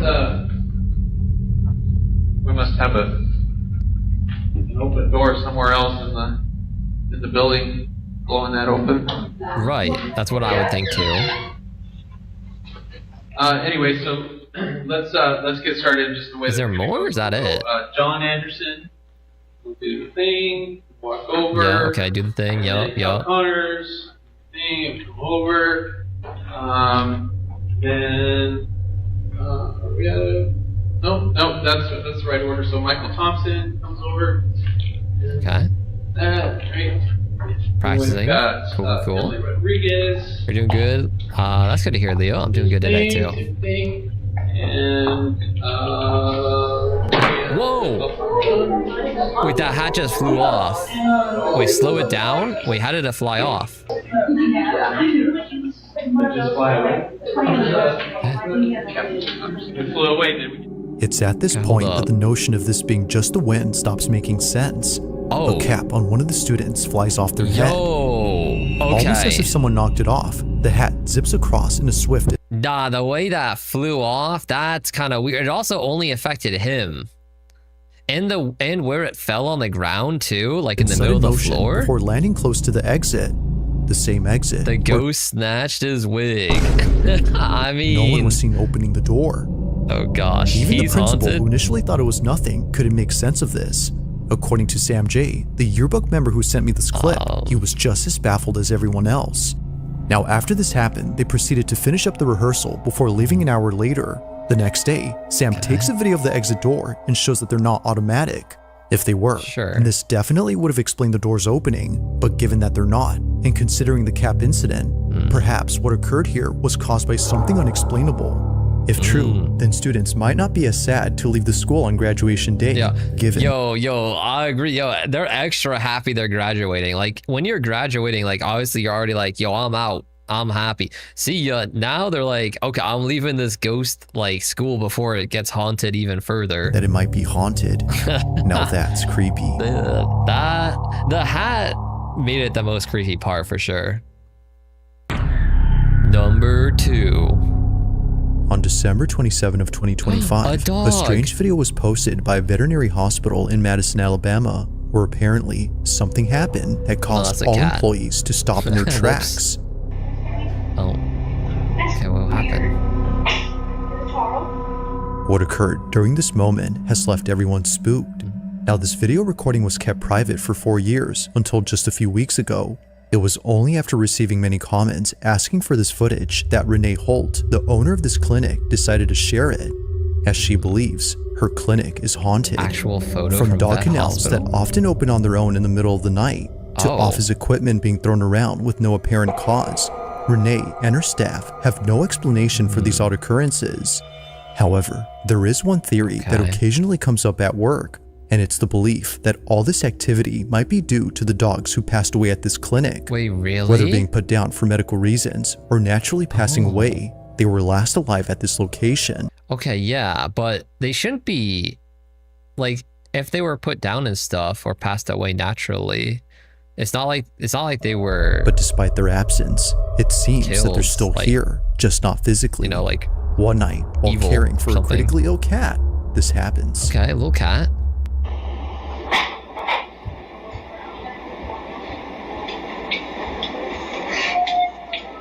Howling. You had your hamster haunt you?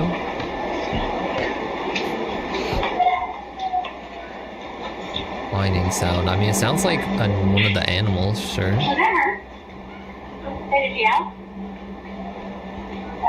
That's weird. Where is that coming from? A dog is heard crying somewhere in this clinic. Okay. But that's odd, because there shouldn't be a dog here at this time. Oh, is there the no dogs? only other dog inside this clinic is the one in this office. However, they don't howl or make any noise throughout the footage. Where is that coming from? Okay, that is weird. Okay, so you still want to do banana bags, 15 mils an hour, head starch, 4 mils an hour. Over this way. Alright. Medication, metronidazole, 15 mil BID. Are they gonna go investigate it? Checking if dog is in the office.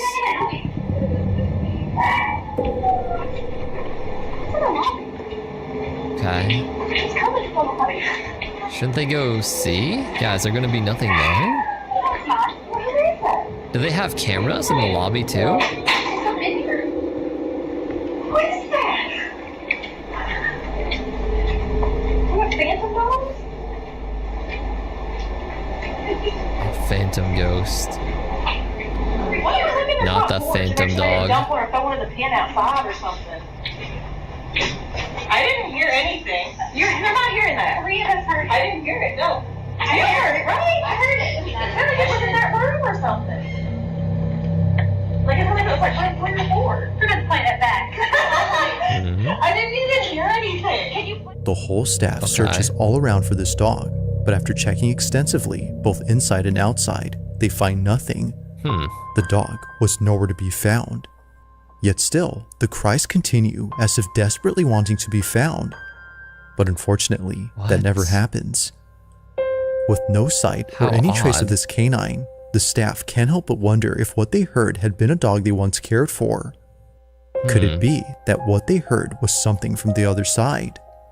It isn't certain if that's the case, but it's been 4 years since this happened, and despite capturing other strange things on camera, this one remains unforgettable to the clinic.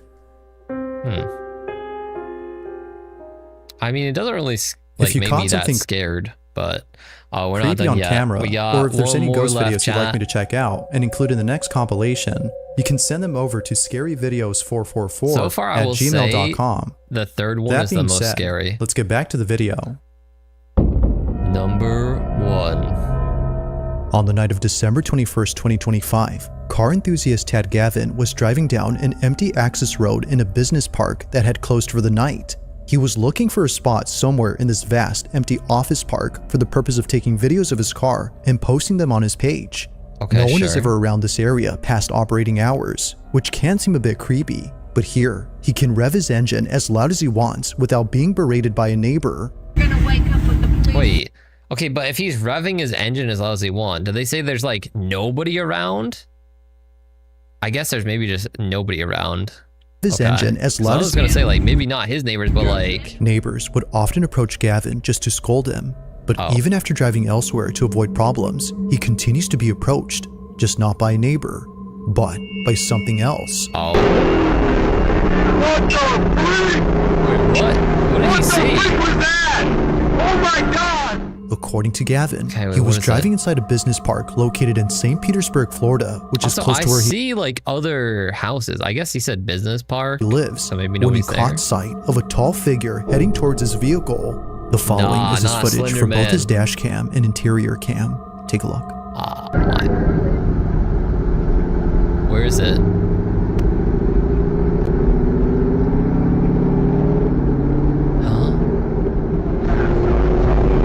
Notices the figure. I still didn't see a chat. Can they put a red box around it? Did you guys see it?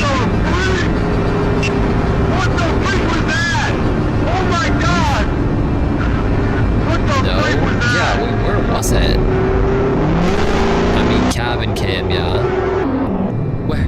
Where? Slow it down. Where's it? That? Okay, dash cam PV. What the freak was that? Oh my God! Now it's not just the sudden I appearance was thinking Skinwalkers when this popped up. of a dark figure that's strange on its own, but the details of this What incident the too, freak was that? most of which don't make any welcome in sense. Cone, how are you For today? one, why would there be anyone out here at night dressed in all black? If their intention was to stay hidden, then sure, that would make sense. But if hiding was the goal, then why even approach the vehicle and reveal itself? Oh, is that it there? What's weirder Looks like is a that tree. they didn't seem to run toward.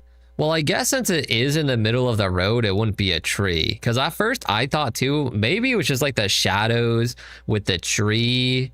But like this one angle right here is a bit weird. Like this, I don't really know. When it was in the other dash cam, like forward facing view, I didn't see it though that well. Yeah, welcome towards to the River. car How are or you try to today? grab the door handle, which throws out the idea of this being an ambush or kidnapping attempt. The figure just seemingly passes by with no reaction whatsoever to Gavin's speeding Corvette. He still doesn't know who or even what that was, but one can safely assume that coming back here to find out isn't something he plans to do anytime soon, especially at night. Okay, I mean, Thanks for watching, and I hope you enjoyed. kind of spooky. Also, but if you haven't already done, like we didn't really have that many good angles on that one, so who knows what that was. That was a good video though. That was way better than the past couple ones we saw. Yo, they're coming back to form. Holy. Anyway, we'll call the react there, chat. Yo, react over. Yeah, let me link you guys this. Okay. Put that in the chats for you guys. All right, that's good. Okay, so we still have this Roblox video to take a look at. Can I watch this, by the way? Is this allowed? This content is for informational purposes only. Based on believed reliable sources, they may not be current or fully accurate. Viewers should do their own research. We're not liable. No information presented. Okay, so this is just like a disclaimer. I do not condone, endorse, or encourage any behaviors shown. Everyone always act responsible and in the law. All materials are fair use. Okay, I think it's fine to watch. Pretty sure. Speaking of Roblox, we're about to play it. Nice. Yeah, speaking of games too, chat. After we're done stream today, I will be hopping in the Discord. I did mention it before. Gonna be hopping on our Minecraft server. So if you guys are interested in playing that or just coming by, having a good time, chilling after stream, we'll be vibing in there for a little bit. Okay, let me see. All right, might as well get right into the next one. Let me drink some more real quick. Okay. Yo, welcome back. Yo, say hi to YouTube. We are here reacting to the most unsettling Roblox games ever created. Okay, let's see what's in here. And games like this in the past have resulted in death. Yeah, I don't recommend joining this game. Really? At all. Again, especially if you have epilepsy. Oh, like epilepsy. Okay, yeah. I mean, that's happened with certain TV shows like cartoons and stuff. I remember there's like a Pokemon episode that everybody talks about, like where Porygon is blasting all their colors, and they had to take it off the internet or this like game the air is and really stuff. traumatizing, dark, and depressing, and now I don't know what to feel anymore. Because something very disturbing does actually lie within these games. Roblox lets developers create any game they can think of, but some people chose to build games that shouldn't have been made. Today we're diving into the worst of them. These are the most disturbing Roblox games ever made. So it is almost the end of the year, guys, and my goal is still the same: to increase the number of videos I put out for you guys without sacrificing quality. To do that, we gotta keep growing, so it would mean the world if you subscribe, and I promise to do my very best I possibly can for you. I'm Visual Venture, and you are awesome. Okay. Forsaken. In 2025, a Roblox game called Forsaken blew up on the news. Wait, we've played this game. This is the game that is like Dead by Daylight. But the attention wasn't because people loved it. They said the game was promoting something evil, something that could physically harm those who played it. The idea of the game seemed pretty average. Forsaken is a Roblox game in which you must escape the killer before he comes and I mean, this is literally Dead by Daylight. It's pretty simple. It's not that crazy. It looked like a standard survival challenge. Run, hide, stay alive. But inside the game, something else was going on. And that's what started all the trouble. The game included a fictional religion called the Spawnism cult. The cult worshipped a strange symbol. The Spawn cult is no shot this game started a cult. Wait, what? Cult that worships the Spawn. Yeah, remember that little symbol there? Yeah, they worship that thing. They claimed this symbol had supernatural powers. The Spawn. Isn't this just the default? Wait, this is the default Spawn symbol for like basic Roblox games. So some kids called it like the Spawnism cult. How does this turn that dark though? It wasn't the game that started it. It was some kids. Yeah, this is a little misleading. I don't know if they're going to say that because the game did not say Spawnism and create the cult. It's just like some kids seeing that's the symbol. Bring anyone back from the dead and give them a second life. That belief showed up in the gameplay. Whenever players passed away, they respawned. That meant they came back to life at a spot marked with the spawn symbol.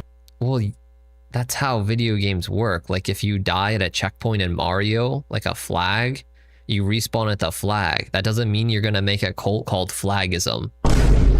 Okay. Just like the cult promised. At first, players laughed at it. They knew it was all made up, simply part of the game. Then things changed. Some players started saying the Spawnism cult wasn't fiction. They insisted it was real, and they wanted others to join the cult too. It started slowly. Players made videos explaining the cult's beliefs. We Spawners believe that if we show our devotion towards the Spawn, this Roblox symbol, then we will be granted a second life. Soon, Discord communities appeared. One was called the Church of Spawnism. Nah, not the Discord communities. Is cooked. Ro forgot some kids are dumb and chronically online. Yeah, it just sounds like a bunch of teenagers that are just trying to be edgy and make like the Church of Spawnism because they think it's funny or cool. Another was Spawnism Circle. Inside those servers, members took on roles like priests and prophets. They gave orders and expected their followers to obey. They performed rituals around the spawn symbol, expecting it to give them powers of reincarnation. New members were told to prove their devotion. At first it was simple. They had to post pictures of the spawn symbol and type messages. Oh no, it's gonna go bad. Like whenever they have to prove their devotion, it starts out like kind of light, then it ends up with something bad. Oh, then one of the cult leaders named Chesbel took things. That's the cult leader. I told you. Look at who's leading the cult. Okay, well, to another level. Chesbel is a grown man who uses Spawnism to get young people to do bad things. He told his followers the pain was the true proof of loyalty. He encouraged them to carve the spawn symbol into I knew it. I knew it was gonna be bad. Their skin, and then post the result online. Here's an even bigger problem. Many members were very young. They joined for many, probably 99.99%. Fun, and now they were scared. Some left immediately. Others stayed convinced the cult could truly give them a second life. Luckily, a screenshot of Chesbel's crazy Discord messages leaked online. That's when the world finally realized the danger. The fictional cult from the game was now harming real people in real life. Within days, media outlets picked up the story. They called the situation dark and depraved. News about the cult spread across social media. Former cult members started speaking out. One wrote, "I was not in the right mind and was absolutely terrified of death. But luckily, I watched the video before doing any rituals or stuff." Parents urged others to stop their kids from playing Forsaken. Roblox couldn't ignore the Okay, this is less about Forsaken though. What do you mean stop? Chat, I'll play Forsaken. I didn't know this existed. You just respawn on the platform like a normal everyday activity. You move on your day. This has to do with Discord, if anything. This is like the Discord community cult type of thing going on here. Forsaken public outcry. They released a statement, but it wasn't what worried parents expected. They said they investigated claims. Was kind of recent. Really? Oh, so this is recent. I mean, this video is also not even that old. It's only 2 months ago. So yeah, some of these events might have happened really recently. Related to a Spawnism cult and found no associated violative behavior on the platform. Not Roblox, like super recent, but like a few months ago. Oh, okay. That's pretty recent though. Didn't see a problem. They refused to ban the game. Forsaken is still playable today, and the Spawn cult still exists in fan groups and chat servers. Some players say it's all roleplay, others still believe it's real. This next game was so disturbing that players contacted the police. Sarah's House Tycoon.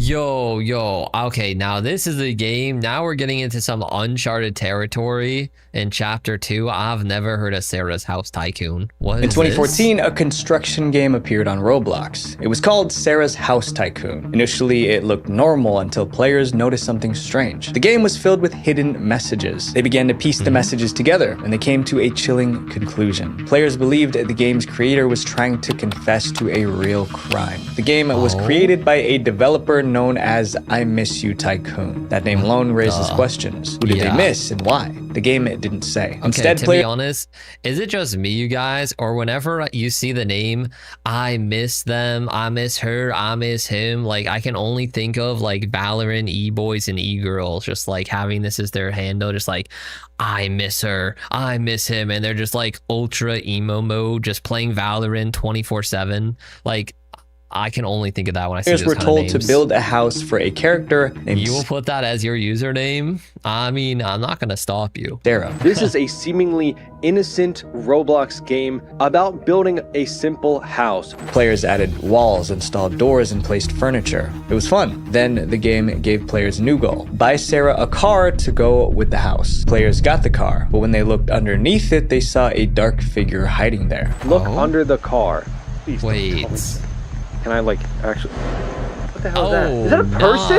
That person was named Self. Self wasn't just a character in the game. It was described as the main antagonist. In other words, Self was the villain. Self would often lurk around any area where Sarah was without her knowledge. Players found that unsettling. A character who secretly watches a girl. That sounded more like a stalker than a normal Roblox villain. Theories spread fast. People began to think Self represented the developer of the game. And if that was true, the developer might be confessing that he was stalking a real girl girl named Sarah. One player wrote, either the creator was stalking her or I'm just yapping about something random. Another asked, isn't the creator of Sarah's House Tycoon a real-life stalker?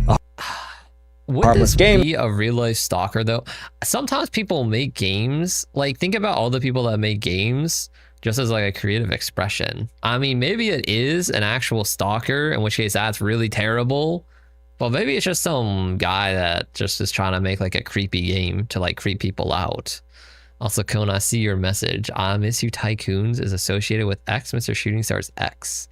Yo, we don't speak of that name in this household. Okay. Suddenly felt like a disturbing message, as if the developer left clues for players to discover the truth. And soon they found something even worse. Behind Sarah's school in the game, players found a dumpster. One player live streamed himself investigating it. He walked up to the dumpster and turned up his volume. He heard something terrifying. You're gonna start hearing someone screaming, someone crying for help, someone upset. Hear that? Muffled screams were coming from inside the dumpster. Players believed the screams belonged to Sarah. That made players even more determined to understand the game. What was the creator trying to say? They kept playing. Eventually, they unlocked a new update. The game revealed that Self took Sarah's life. Her remains were locked in the dumpster in North Carolina. Suddenly, the screams from the dumpster made sense. After that, players began to ask another question. If this game was really a confession from a real stalker, then who was Sarah? Was a girl with that name actually missing? Right. Sarah could just be like a fake name. It could actually be somebody else if this is actually a real thing. You always wonder why people would tell themselves, but then again, there's people like Yandere. Well, I think sometimes people confess like to their crimes and stuff like this because they have a lot of guilt and they're like, oh, I can't take it. So then they confess. I'm guessing that's why. In North Carolina, Reddit users began digging through real police reports. They searched for missing girls named Sarah. An actual case turned into a tycoon. Oh, so okay, so the creator wasn't the one that was behind the case, though, right?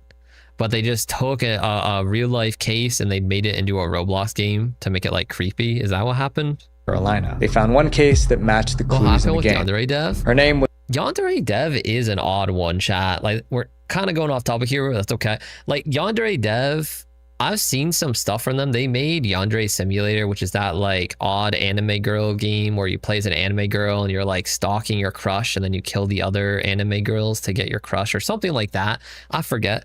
But the Yandere Dev themselves make a lot of like vlog video too as well, and they make updates to their game that I don't know, they're just like really odd. And they also were like in some other controversy stuff. I kind of forget the whole thing, but I know Yandere Dev is like an odd one. Sarah Nicole Graham. She disappeared in February 2015. Her family said she left their home in Fairmount, North Carolina early that morning to go to work. She never arrived. Police believed someone close to her probably knew what happened. Most of the people we have interviewed have been cooperative. We believe someone very close to her isn't telling us everything they know. This led players to wonder if the game developer knew the real Sarah and if they were responsible for her disappearance. Online, players shared screenshots and theories. Some even talked about contacting the FBI. They believed the game could be the key to solving the case. At the same time, they all tried to figure out who created the game. One rumor pointed to a YouTuber named Systix. I'm pretty sure that the developer all along was Systix. Because if you go to their YouTube channel, as you can see, they make a lot of analog horror videos. The rumor went viral, but it was never confirmed. Systix never admitted to creating the game, so the developer's identity remains unknown. Here's what we do know. The game is still online. So we don't know who made the game. The game is still online. And somebody that made a video about the game, like a deep dive or something, never admitted to making the game, but they also make a lot of other analog horror type of content, which this would definitely fall under. Sarah Nicole Graham is still missing. If you say Sarah, it'll teleport you somewhere. And players still believe the game is somehow connected to Sarah's disappearance. Up next is a game that used science to scare people. Russian Sleep Experiment. Yo, what? This game Russian Sleep Experiment? Science to scare people. Russian Sleep Experiment. Okay, this is gonna be cooked. I already know. I don't know if you guys know, chat, but like sleep is crazy. Like sleep is a banned like technique. Like it's people consider it just like what is the word? It's just like against humanity, basically. Because if you don't sleep for, I forget how long, I think it's like 5 days, you start to like see a lot of stuff and you go like insane. It's like really bad. This game had a bizarre concept. It asked players to perform experiments that looked evil. It's called the Russian Sleep Experiment, and it launched on Roblox in 2021. Okay, the description said, this is a game where you can experiment with imaginary viruses on robots and perform tests to build more powerful virals. But once players entered the game, it didn't feel imaginary at all. The robots looked like real people, and the experiments looked painfully realistic. Players took on the role of scientists. They stood in front of test subjects trapped inside glass chambers. They looked realistic, proceeds to show like this is the realistic subject. Scientist, simple but disturbing. Inject each subject with a different disease, and then watch what happens next. Subject 144, we're going to do some test experiments on you today, starting with this one. All right, why is he sitting like that? Each injection caused a new reaction. One made the subject's skin change colors. Another made their bodies twist. Some even caught on fire. It seemed cruel, and players noticed. This is odd, yeah, but it's not the most crazy thing. Isn't this Rolab kinda? I don't know. It's just, yeah, it's like an odd game, but it's not this someone crazy. Was hanging from the ceiling. One Redditor described the game as human experimentation along with detailed gore. They followed it with a warning. Young people should not be performing detailed human. Okay, well, yeah, I don't think kids should be playing this game. That is true. Yeah, young children should not be performing. Yeah, I mean, experimentation in video games. With this. Parents and older players agree. The problem wasn't only the gore. It was the fact that Roblox is filled with young kids, and those kids. All right. I see the angle they're going for now. I would agree that it is odd on Roblox. Like if you were playing this game just on like Steam or something, it's kind of whatever. Were the ones doing the experiments. Then players found out where the developers got the idea for the game, and that made people even more upset. The game was inspired by a famous horror story also called the Russian Sleep Experiment. It became popular online in the early 2010s. The Russian Sleep Experiment. Yeah, see, I know is the terrifying tale in which 5 people are kept awake for 15 days. 15 days? I didn't know it was that long. And the horrifying effect it had on their minds and bodies. 5 prisoners were locked in a chamber and given a gas that forced them to stay awake for 15 days straight. As time passed, their minds broke because of the sleep deprivation. They became violent. When scientists finally opened the chamber, the prisoners were unrecognizable. That horrifying tale was turned into a Roblox game. And people didn't like it. Someone commented that the game showed brutal acts of crimes against humanity. I would agree. Another asked, how is this game allowed? The complaints continued. Eventually, Roblox had to respond. In 2022, Roblox removed the game without warning. Players who bought Game Passes logged in to find it was gone. I purchased the game. Wait. I need to read this. They're whining on Reddit chat. Why was the Russian Sleep Experiment deleted? This game was out for so much time. The second I started playing it and I purchased the Game Pass, it gets deleted. Nah, this was your fault. You bought the Game Pass, they had to take it out. Like, this is on you. But most people Roblox, after banning the game 5 million times, it keeps coming back. That's the other thing too. Like, even though if Roblox like bans games, like people will just download it and then re-upload it again. It's really hard to keep it like actually banned. In to find it was gone. But most people understood why. One user summarized it this way: Roblox really doesn't like anything that resembles human testing. Today, the Russian Sleep Experiment is gone from Roblox, but very disturbing gameplay videos are still all over the internet. This next game was so disturbing that it made people cry.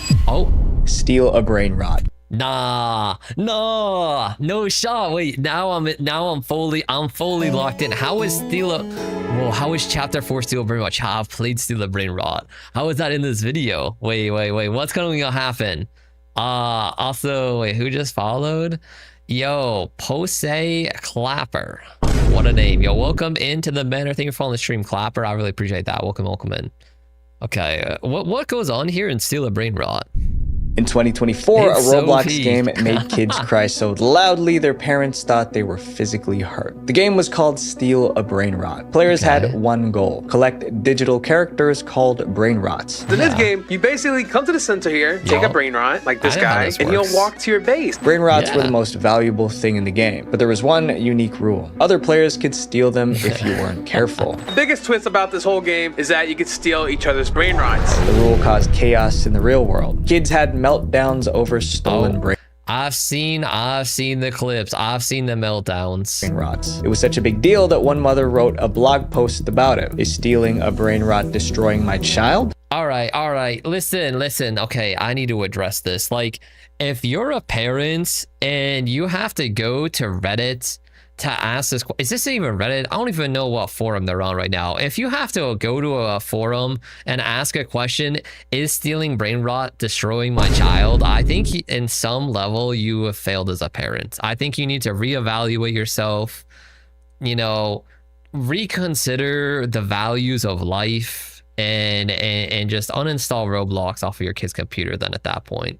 Like, what is She this described a terrifying moment at home. I heard screaming and crying from my 8-year-old. I dropped everything and bolted from my chair, convinced he was in danger. She checked her son for injuries. He wasn't hurt. He was just devastated because another player stole his brain rot. Parents across the internet share the same story. Kids were crying. Also, like, hold on. This is like a nothing situation. Like, okay, the kid has their brain rot stolen, so they cry.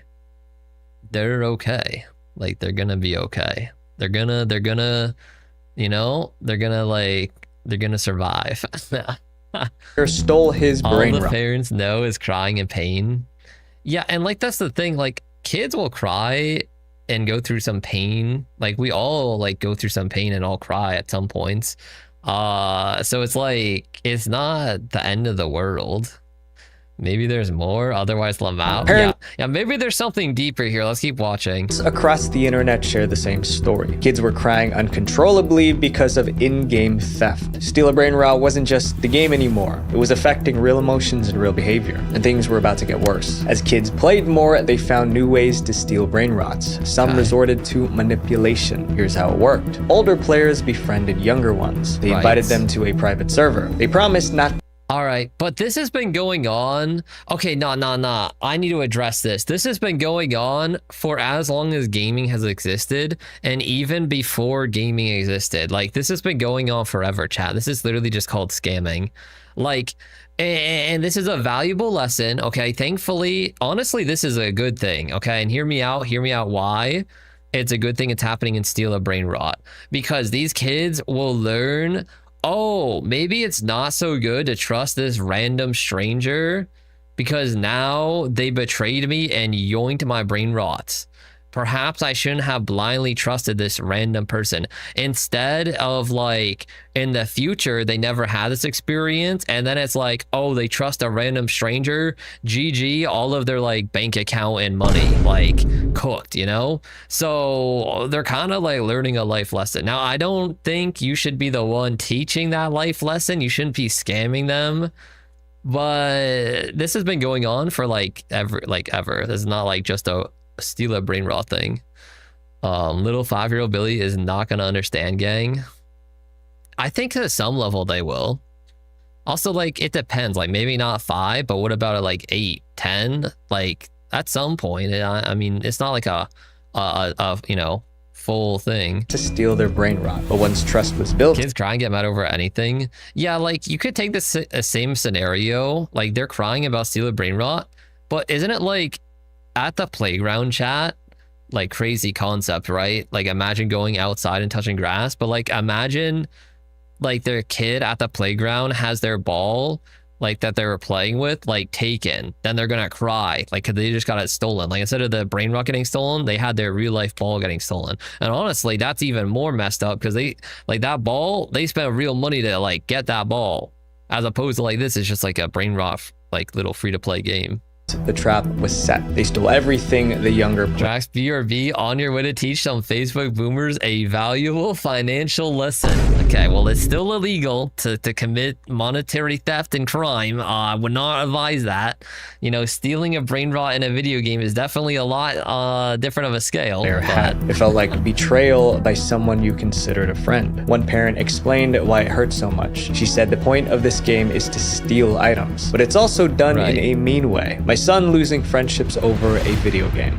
Okay, but like, were those really their friends? If they're like, their friendships are falling apart over steal a brain rot? That same parent checked her son's chat logs in the game. She found insults and bullying from kids he knew in real life. She accused the game of hijacking their brains and turning them on one another. The game wasn't just encouraging deception, it created real bullies. And just when it seemed like things couldn't get worse, it did. Some YouTubers realized they could turn the Steal a Brain Rot game into content. Their strategy was simple. Steal from children, make them cry, get more views. One YouTuber said it openly. Today we are once again playing Steal a Brain Rot, but this time we have one single goal. Make as many children cry as possible. Oh, well, okay. I guess we're just not even hiding it, Targeted young players with expensive brain rots. Then he stole from them on camera. Kids begged him to give them back, but he didn't. Oh, he said in the chat, please don't steal my stuff. I worked so hard to get it. Children logged off in tears. Their misery became viral content. But the comments under these videos were divided. Some viewers wrote that it was sad and mean, while others said the kids deserved it. The controversy... Yeah, I mean, you're gonna have a split comment section. Like, I think it's messed up, but obviously people are gonna be like, oh, haha, it's so funny, they deserve to get scammed or whatever. But about Steal a Brain Rot kept growing. Parents decided they couldn't let this continue, so they banned their kids from playing the game. Despite the controversy... Wait, from the game? No. Let me read this comment. He said they banned them from the game. This says, I banned it from my house over a year ago. Took all technology that reaches the internet. My son's behavior is 1,000% better. That's a lot of percentage. Okay, so it's not, they didn't just ban the game. Yo, Darian, she banned the internet. Parents decided they couldn't let this continue. All technology that reaches the internet. Okay. No iPad kid, hell yeah, W mama. Honestly, I would agree. Like, it's no surprise or it's no secret I don't have kids, but like, when I have kids in the future, I would definitely not let them be an iPad kid. Like, sure, they can play on an iPad or like a computer, but it would be limited. It would be like set intervals. They would have to also do like some other stuff, like read a book, touch some grass, like do other things. So they banned their kids from playing the game. Despite the controversy, How Roblox... old are they though? Yeah, I don't know. Like, this is too vague to know. Take any action. Steal a Brain Rot is still on the platform, and children are still crying over stolen brain rots. Up next is a survival game with serious consequences. 99 Nights in the Forest. Nah, chat, we're hitting all the big shots. We're running all the big shots. Okay, what's up with 99 Nights? Because Steal a Brain Rot, I'm gonna be honest, I see the points that he was trying to make in this video. I just believe that it was overblown. I don't think that was a 99 or a Steal a Brain Rot specific thing, but let's see. Okay, what's up with 99 Nights? 99 Nights is peak though? Yeah, I don't know how this is in the video. Like, what is gonna go on here? 99 Nights in the Forest was a survival game that felt too real. It dropped players into a dark forest at night. They had to chop trees, build fires, and protect themselves from danger. But soon, players realized it was far more disturbing than your typical Roblox game. Some even believed it crossed into something demonic. The first issue was the deer. It stood upright like a person. Its eyes glowed red. Okay, we're just describing the deer as a demon now. I mean, yeah, it's a demon deer, but like, is it that scary? It's not that And whenever scary. it saw a player, it attacked. Weapons were useless against it. Players panicked as it chased them. Oh my goodness! Yo, this deer is crazy. This deer is crazy. But the deer wasn't the only evil creature. The game also had a Wendigo demon, a ram demon, and an owl demon with red eyes. For some players, it felt like a direct connection to the occult. Yo, you love your badge? Yo, you're actually supporting the deer like demonic deer. This Then is came the crazy. rituals. Every few nights, drums echoed through the forest. Dark figures in robes gathered around the campfire. They wore deer antler masks that hid their faces. They have the drums playing. It's also a cutscene. The deer sometimes appears with them, and it's just very, very creepy. There was even a no shot. Nah. What was that audio clip they picked, chat? They're like trying to ramp this up as actually scary for like YouTube clicks, YouTube drama. It is not creepy. I have never once felt an ounce of being scared or creeped out playing 99 Nights. Like the goofy cultists in their bright red suits coming in, boom, boom, boom, like part where cult members can ambush you and perform a ritual sacrifice in the name of the deer monster. To many, it looked like devil worship unfolding inside a kid's game. Parents started to worry too. One mother said the deer gave off a dark energy.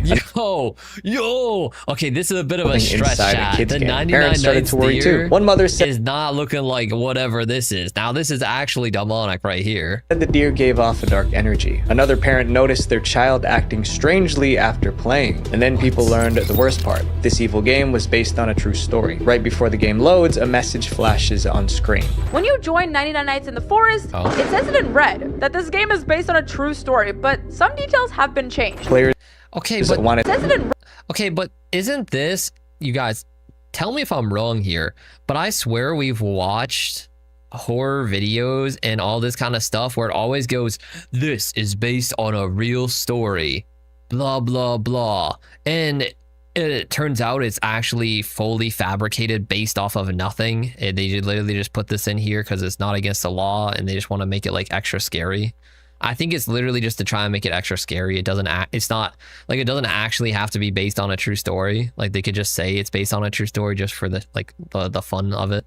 Read that this game is based on a true story, but some details have been changed. Players wanted to know more, so they started searching for the real story. Eventually, they found a news report from May 2023. The plane crashed. Okay, but it is. I mean, this one might be. Deep inside the Amazon jungle in Colombia. Though the 3 adults on board died, the 4 children, aged 11 months to 13-year-old, survived. Those children lived off forest fruits and seeds. They hid inside hollowed tree trunks to stay safe at night. For 40 days, they fought to survive until rescuers finally found them. It was almost the same story as 99 Nights in the Forest. The game also had 4 missing kids. The forest looked almost identical. Even the crashed plane in the game looked the same as the one from the news. Once players connected the dots, fear turned into outrage. Many believed the game was disrespectful. One comment said, it just seems morally wrong to exploit a serious event like that by turning it into a game. Some asked Roblox to take it down, but nothing happened. Even with all the complaints, 99 Nights in the Forest is still on Roblox today. Our next game left players frightened long after they stopped playing.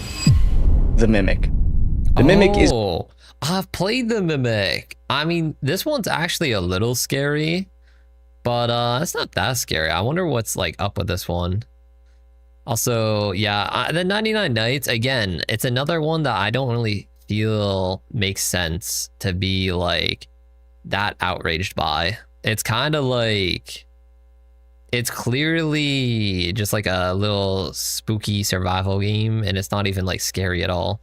Is one of the most popular horror games on Roblox. It was inspired by Japanese monsters and old urban legends. Most people finished the game and moved on, but for some children, the fear continued long after they stopped playing.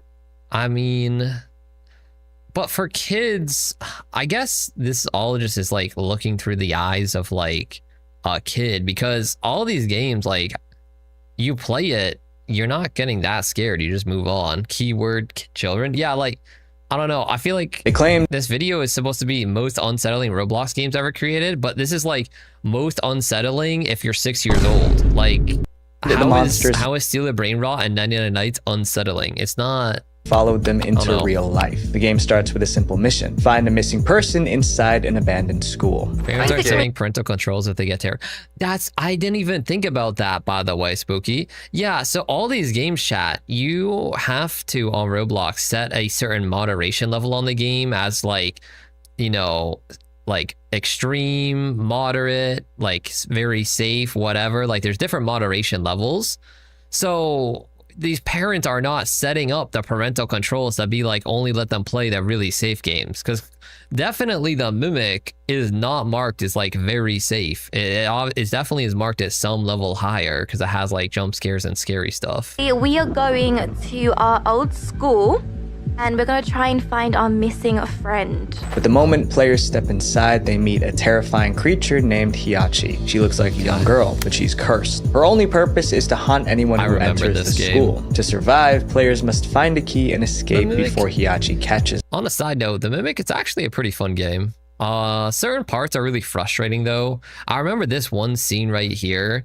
I believe there's this tall, like, demon lady that's chasing you in this hallway, and it's really annoying. You have to like try and run around and find like the food for the rats or something. Hiachi is fast. She can also mimic human voices, which makes the game even scarier.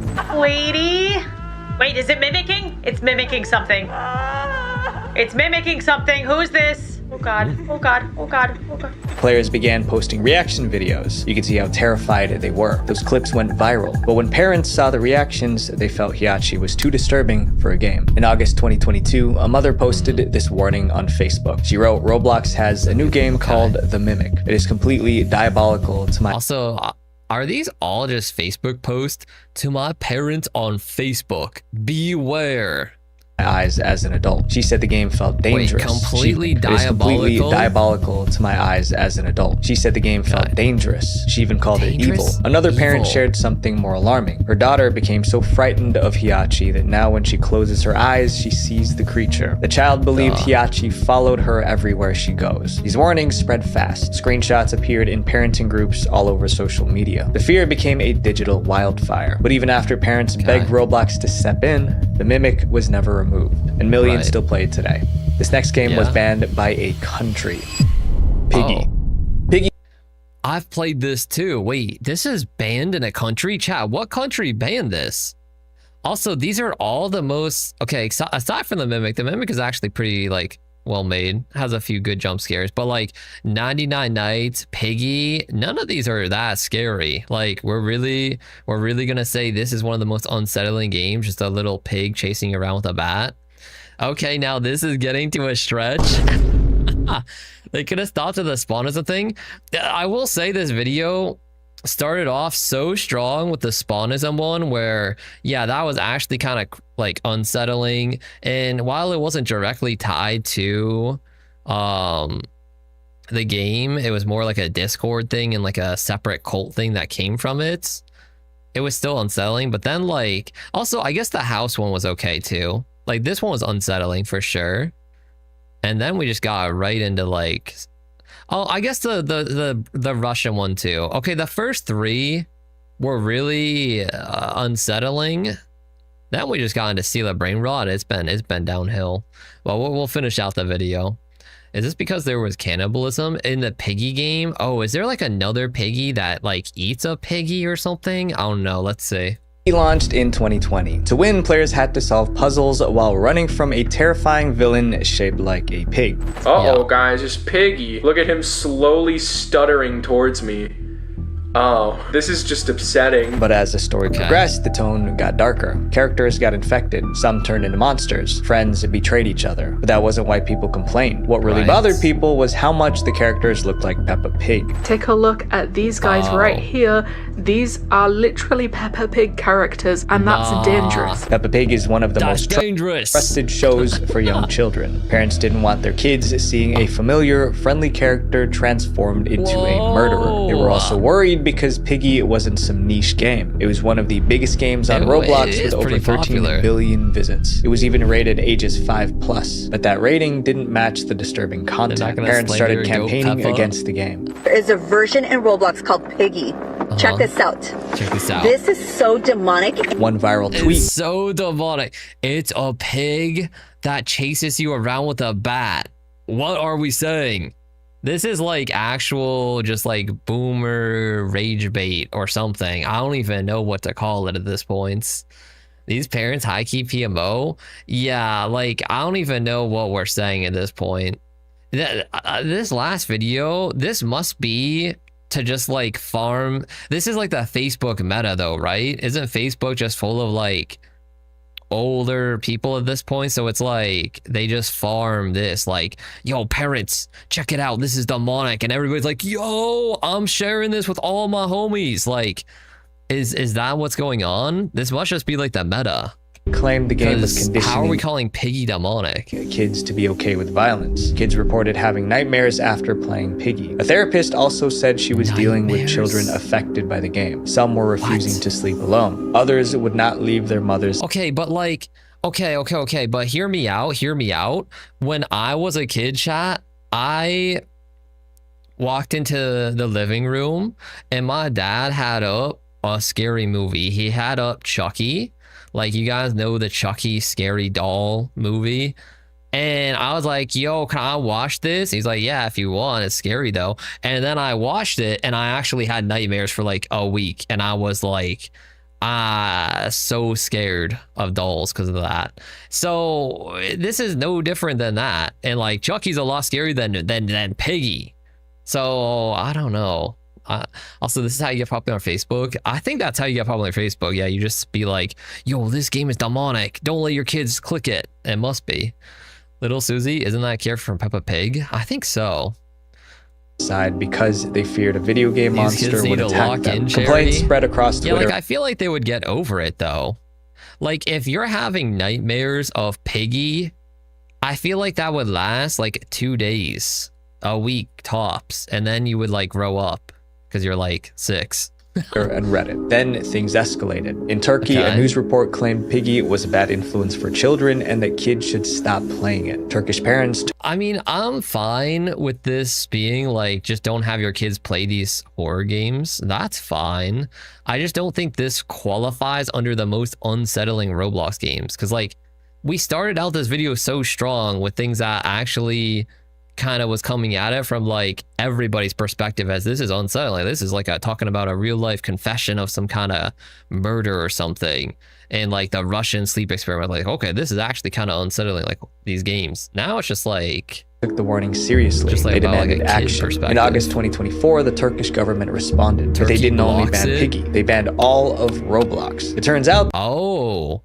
Honestly, kind of a W move from Turkey. I mean, unfortunate the kids won't play Roblox, but there's a lot of like bad stuff the game on causing Roblox concern. too. So. There was more disturbing activities on the platform. Officials said the ban was necessary to ensure the protection of children. The decision made international headlines. Parents in other countries started banning Piggy inside their homes too. Despite the controversy, Piggy is still available on Roblox, but its reputation was permanently damaged. Ooh. The internet I'm gonna be honest.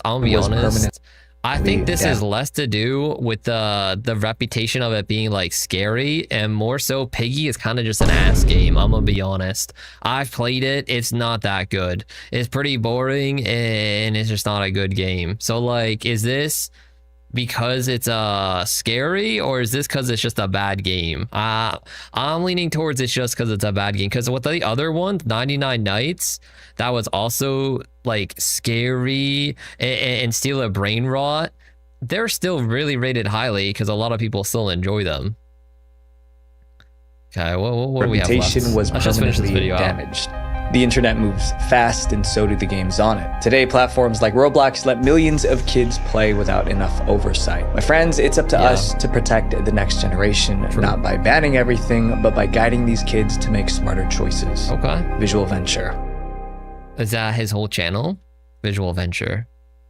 Hey, I mean, good video overall. I enjoyed it. It wasn't like, I'll drop a sub.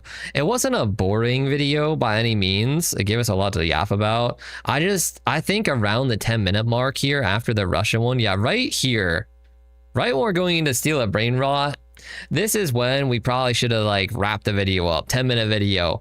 I saw a comment that was like, maybe they're trying to make the video longer. I kind of agree. Because like, I think after these first 3 games, these last 3 really are they're so off pace from the first 3. Also you would say again, MLP creepypasta stuff used to like. I see. You surprised Dress to Impress is in here because the Lana girl is being stalked by a demon or something. Wait, Dress to Impress has some crazy demon stuff too? I didn't even know about that. Also, I thought Turkey banned Roblox because of grooming, not because of a single game. I agree. Should we fact check that? Why did Turkey block Roblox? I feel like they didn't block it because of Piggy, chat. On August 7, 2024, the court ordered to block it due to child safety and exploitation. Yeah. Child exploitation concerns were the primary reason cited. Exactly. Yeah, because like Roblox has a really bad issue with like exploiting kids and everything. Yeah, which makes sense why they would just be like, okay, let's just ban it, get out of our country. It's not because of Piggy. They did not ban Roblox because of Piggy. Like, I don't even see anything mentioning that. It's literally only just talking about like the child grooming stuff, which makes sense. Yeah, it's nothing to do with this, but okay. A little misleading. Anything on the comments here? Dark games with dark backstory / communities. Yeah, the games themselves too weren't even like that dark. It's mostly like the backstory behind it / the community aspect of it. Maybe the parents shouldn't let their little kids play horror games instead of wanting to be taken down. They're just blaming the game and not doing their own job. This needs more upvotes. Yo, like that is 100% basically the epitome of the last 3 games in this, you know, because the games are fine. Like Piggy, Steal a Brain Rot, and 99 Nights. These are not games that are demonic, that need to be taken down. It's just parents need to do a better job parenting. Anyway, we ranted long enough about this. Yo, react over. Okay, let me link you guys this in our chat. Okay. That's the antithesis of what we've been talking about. Basically, yeah, that comment kind of summed it up nicely here. Pretty much. There's one point where you go down to some basement and Lana was locked up and dressed to impress, and then she was missing, and we got her backstory. I didn't even know about all that for Dress to Impress. That's kind of crazy. Okay, honestly, you guys, I think that might be a good place to wrap it up, because I did mention earlier, chat, I do really want to hop on the Minecraft server with you guys in the Discord and play that for a bit. And it's already getting later, so yeah, we should definitely go and do that. But for those of you that are gonna be heading out alongside me, we're gonna go raid out. I appreciate you sticking around for the raid. I appreciate you guys for being here today. Thank you so much for hanging out with me during our chatting, our reacting. It's been a fun stream. It's been good. I need to see who's live. Also, if you're new here, definitely join up the Discord. As I just mentioned, we have a lovely Discord community you can become a part of today, and we're gonna be hanging out there after stream today for a little bit, playing on our new Minecraft server if you're interested, or you just come by, hang out, chill. And yeah, there's a few other fun links in chat. Thank you, Zeph. Yeah, if you guys want more content, check out the Highlights channel, check out the main YouTube channel. All that good action right there. Can I suggest a raid? Wait, can I suggest you to raid a spoon? You know what? Go for it. Let me just double check. I don't need to raid anybody back that's raided us. We might be okay. Yeah, we're good. Okay, we can do your raid suggestion. The funky spoon. Okay. I'll get that. All right, with that said too, you guys, we do have a raid message if you want to copy and paste it, or you just hang around for the raid. I appreciate that all the same. And yeah, let's get this raid on the show so we can all wrap it up for tonight. We'll go raid the funky spoon. They're playing Gartic Phone. Okay, that sounds kind of chill. That'll be fun. All right, we'll be good. Okay, with that said, I hope you guys have a wonderful rest of your day or night, wherever you are. Thank you so much for being here, and we're going to be live tomorrow, by the way, 8 p.m. EST, as per usual on Saturday. We're going to be back with some variety gaming, some Roblox, some Jackbox games too, all that fun stuff. So I hope to see you guys for tomorrow for some more good vibes and time. And yeah, Jack Blocks, that's right. Yo, Jack Black. All right, you guys, have a wonderful rest of your night, and I'll see you all very, very soon. All right, good night, chat.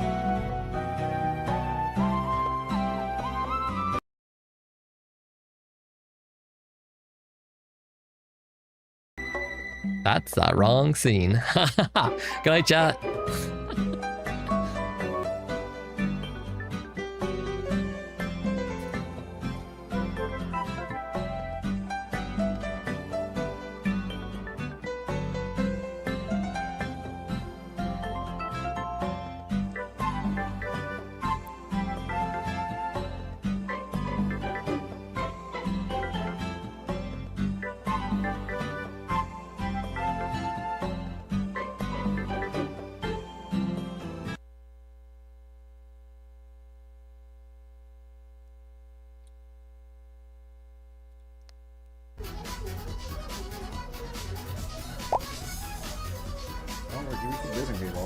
Libonosfaron rated your channel with 20 viewers. Libonosfaron has just followed. Whoa!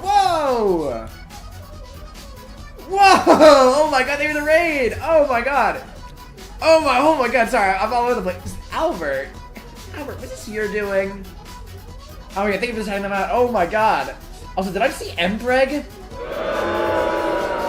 Sorry, did I see Mpreg in the raid? Hold on, like I had to hone in on that. How are you doing, Libo? Or Libo? Libo. I think that's how you say name. I hope it is. Sorry, sorry, fucking Nyan Cat is playing in the background. Looks like. Shh. Just had to kill Nyan Cat. Shh. Now, how are you doing? What stream? I'm doing well. Just got done renting some new vids. Ooh, okay. Going great. I'm on my first ever 24-hour stream, doing some Gartic.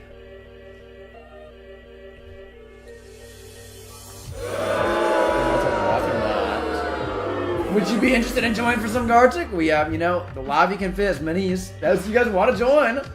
I got nothing else going on. Let's put that up. Let me send an invite for those who want to join.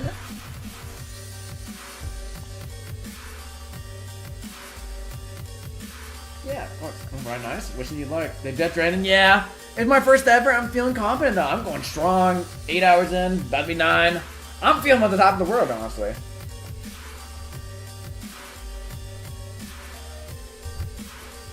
This pennant, honestly, that might be the move. You missed it. I mean, we had some fun activities planned for today. What in the hell am I listening to? I'm really come on. I did some stream after stream.